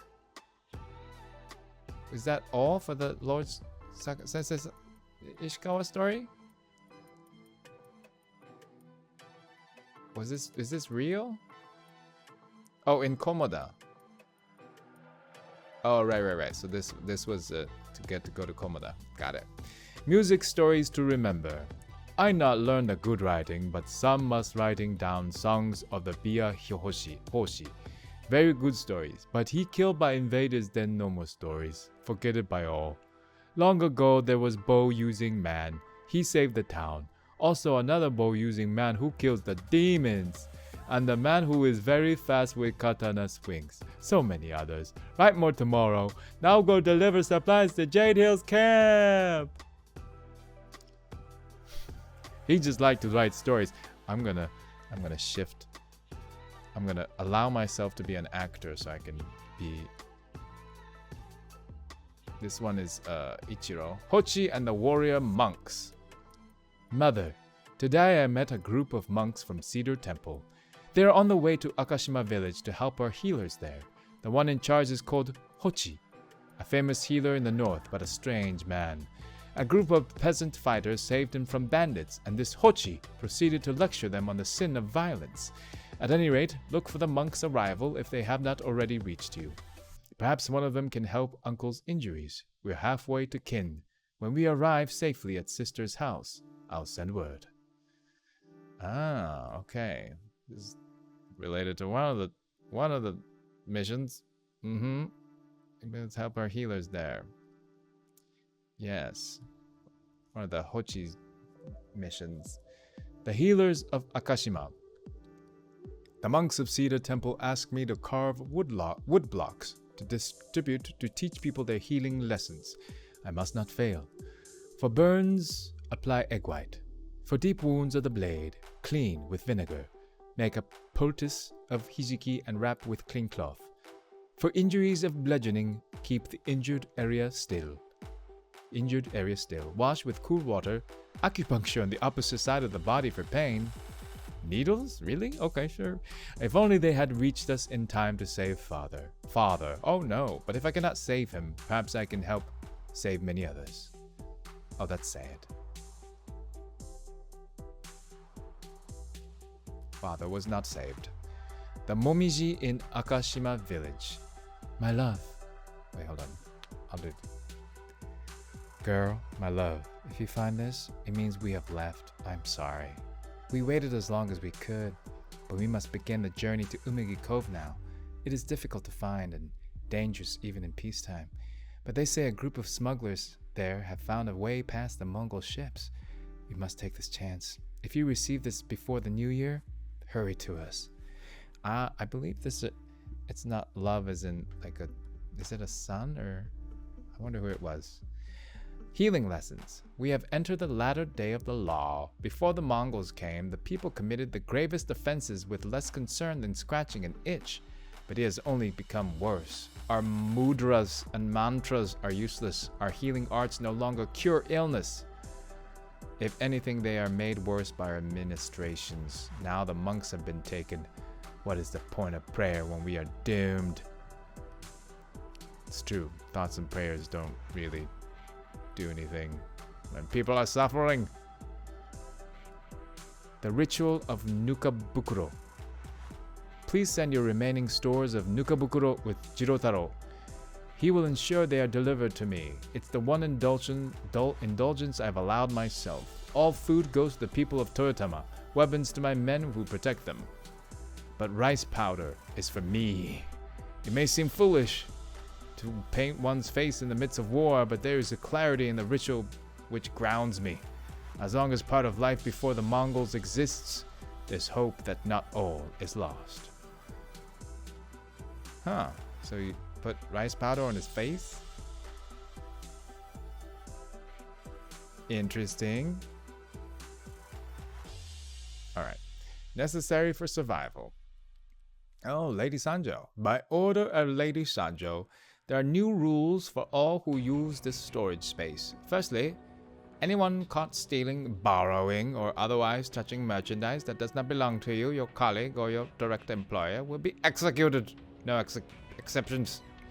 Secondly, anyone caught urinating, defecating, or spitting inside the storeroom will have a blade rammed through the offending body part emitting said prohibited substances.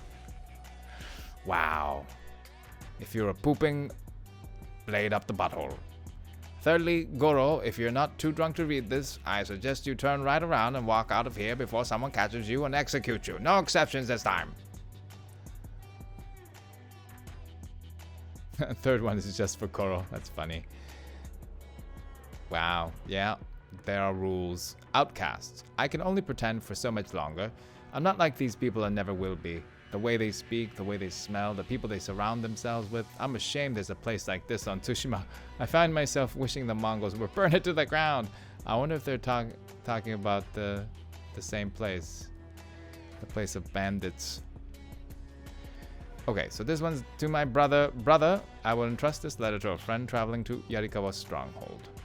Sister and her family are all in good health, frightened, hungry, but here in Ken, things are calm. Please make preparations to come to us. Don't let yourself be trapped behind those walls. You will be safer here in the north until the Shogun's samurai arrive from the mainland to destroy the invaders. I mean, Yarikawa's... I saved Yarikawa before Ken, so... Oh, yeah, and then... Oh, it was calm in Ken. Right, that's sad. Ken got poisoned. Reported Steward Ujimasa. Sir, there are rumors the nephew of the Jito may approach you with an offer to join his uncle, who has somehow pushed the Mongols out of Castle Kaneda. I advise you not to make any rash decisions one way or the other. Your stronghold will not fall. The longer you hold out, the more leverage you have to make a deal with the eventual victor, whether that be the Jito or the Khan.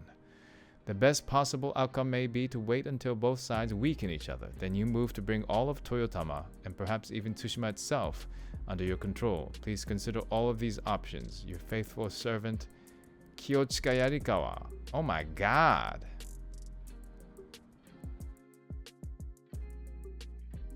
What? Who the fuck is Kiyochika Yarikawa? He is not to be trusted. But yeah,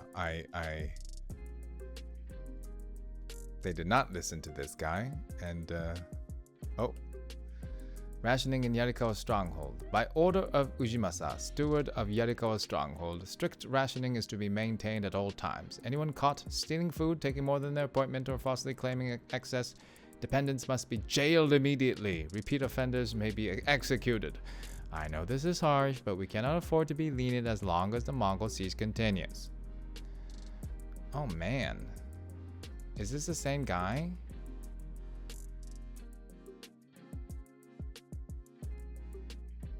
It is the same guy, right?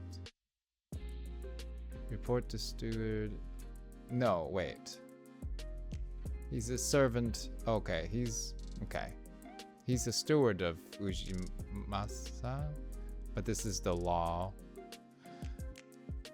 But yeah, they are related? No. What? His name is Yarikawa. Yochika and Ushi. Are they? Yeah, I think they are related. Okay. I mean, I guess, you know. They're just scared, I guess. Anyway, alright. Let's keep going. Deaf ears. Lord Sakai instructed us to leave the village to take refuge at Omi Monastery. But the gates are shut and no one will answer our calls. It's as if the place is abandoned. But at night I hear whispers over the walls. Prayers.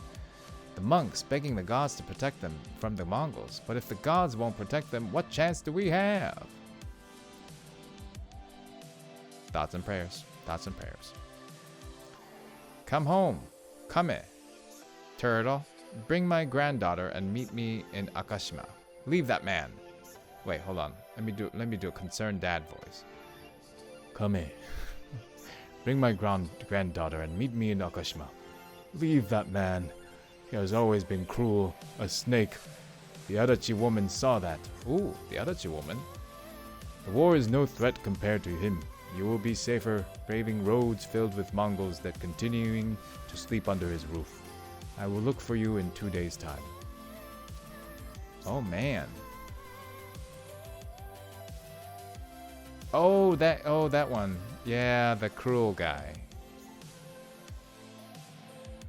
Okay. Oh, Leah, hey. The Yako kind of know they have the public power after Yako, but they still run things there officially. Ah, okay. Yes, I am just finishing up Ghost of Tsushima by reading all the records. I'm almost done. So this one is Remembrance. Near the lake. Alright, near the lake blossoms were cherry pink or late white. My love waits for you. Was this written by Yuriko? Cherry pink or late white. My love waits for you. Looks like it. Ujimasa was the pretentious leader of Yuriko that, yes, Yuriko was forced to keep during the Walls of Yuriko mission. Yeah, thank you. Yeah. Yeah, oh man. I did not read them at all, and I've played this 3 times. So I've been banned. So I need to read them. Okay, cry for help. With my last carrier pigeon, I pray this note finds pitying eyes and ears. Please send help to kin. At first we thought it was a terrible plague, but the invaders were unharmed. I don't remember who first figured it out. Poison. The invaders have poisoned us. Mounds of the dead blacken in the sun. I doubt I will see another week of life, but I can hear a baby crying. I don't dare go out. Please someone help us. I'm sorry. That was partially me, probably. Farewell. At first I thought I was dreaming. I've often found myself waking in the morning far from my bed without any idea how I got there. So when I woke to see the sacred Yorishiro tree in flames, I thought it was a nightmare, but it's real. The entire forest is burning. There's nowhere to run. This too will burn in the fire, and so I write my final wish. I loved you all my life, Terute, but I could never woke up the courage to tell you. Perhaps the wind will carry these ashes to you, and you will hear my final wish whisper to you in the tall grass. That's really sad. That's oh. He never said his true feelings. and now he's dead. I do wish that we could see the kin tree when it was, you know, still alive. That tree is magnificent, but we only see it dead. All right, Lady Hana. Lady Hana hasn't left the main house in weeks. Mysterious visitors come and go. Some stay for hours, others for days, never together. I recognized one as a monk, another looked to be no more than a peasant girl. Lady Hana is consumed with them. She does not let me inside other than to bring tea and rice, but when I do, I almost always hear the whisper of her sister's name. I wonder when I get this scroll. Well, I mean, I guess after facing her, somewhere in there. Yeah, that Lady Hana was a schemer. Watch her. I am leaving for Komoda. Keep an eye on Lady Hana while I am gone. The miserable woman does nothing but brood and stew in dark corners of the house. She is almost completely useless, except as a place of warmth. But for that, I have to be drunk. Which reminds me, stock more sake for my return. I will be back in a matter of days. Komoda should not take long. Oh, who was this? Guess he cared about her a little bit. The dye house. Sister, the headman has requested I come to the dye house.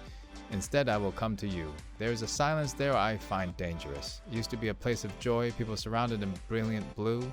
But now only wooden boxes come and go. Once I thought I heard the crate scream. Oh God, I'll get to you as quick as I can. Yep, yeah, he was right. They were doing some shady shit. Oh my God, guys.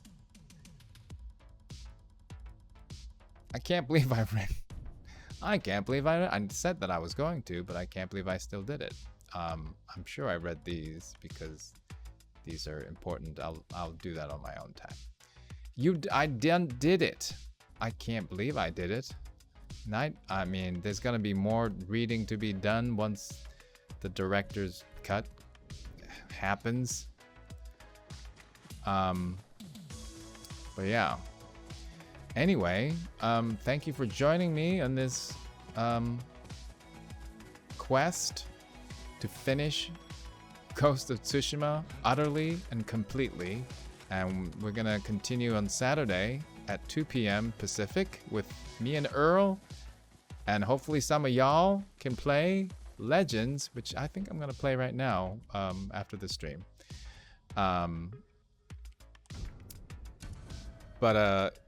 Yeah, we're gonna play chapter 3 until I get all the cosmetics, and then, you know, if we have time, I'm sure we'll do other legend stuff.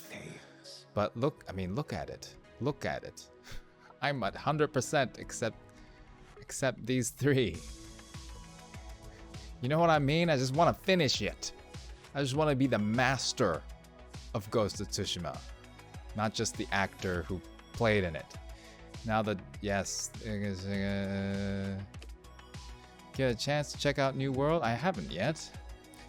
But yeah, almost there. I don't know, where are you at? I'm at 50 rank. I'm very proud of all of my legendsies. And thank you all for stopping by. Okay, bye. And next time we're gonna have that loyalty badge all squared up. You're gonna see the actual things. All right. Okay. I'll see you soon.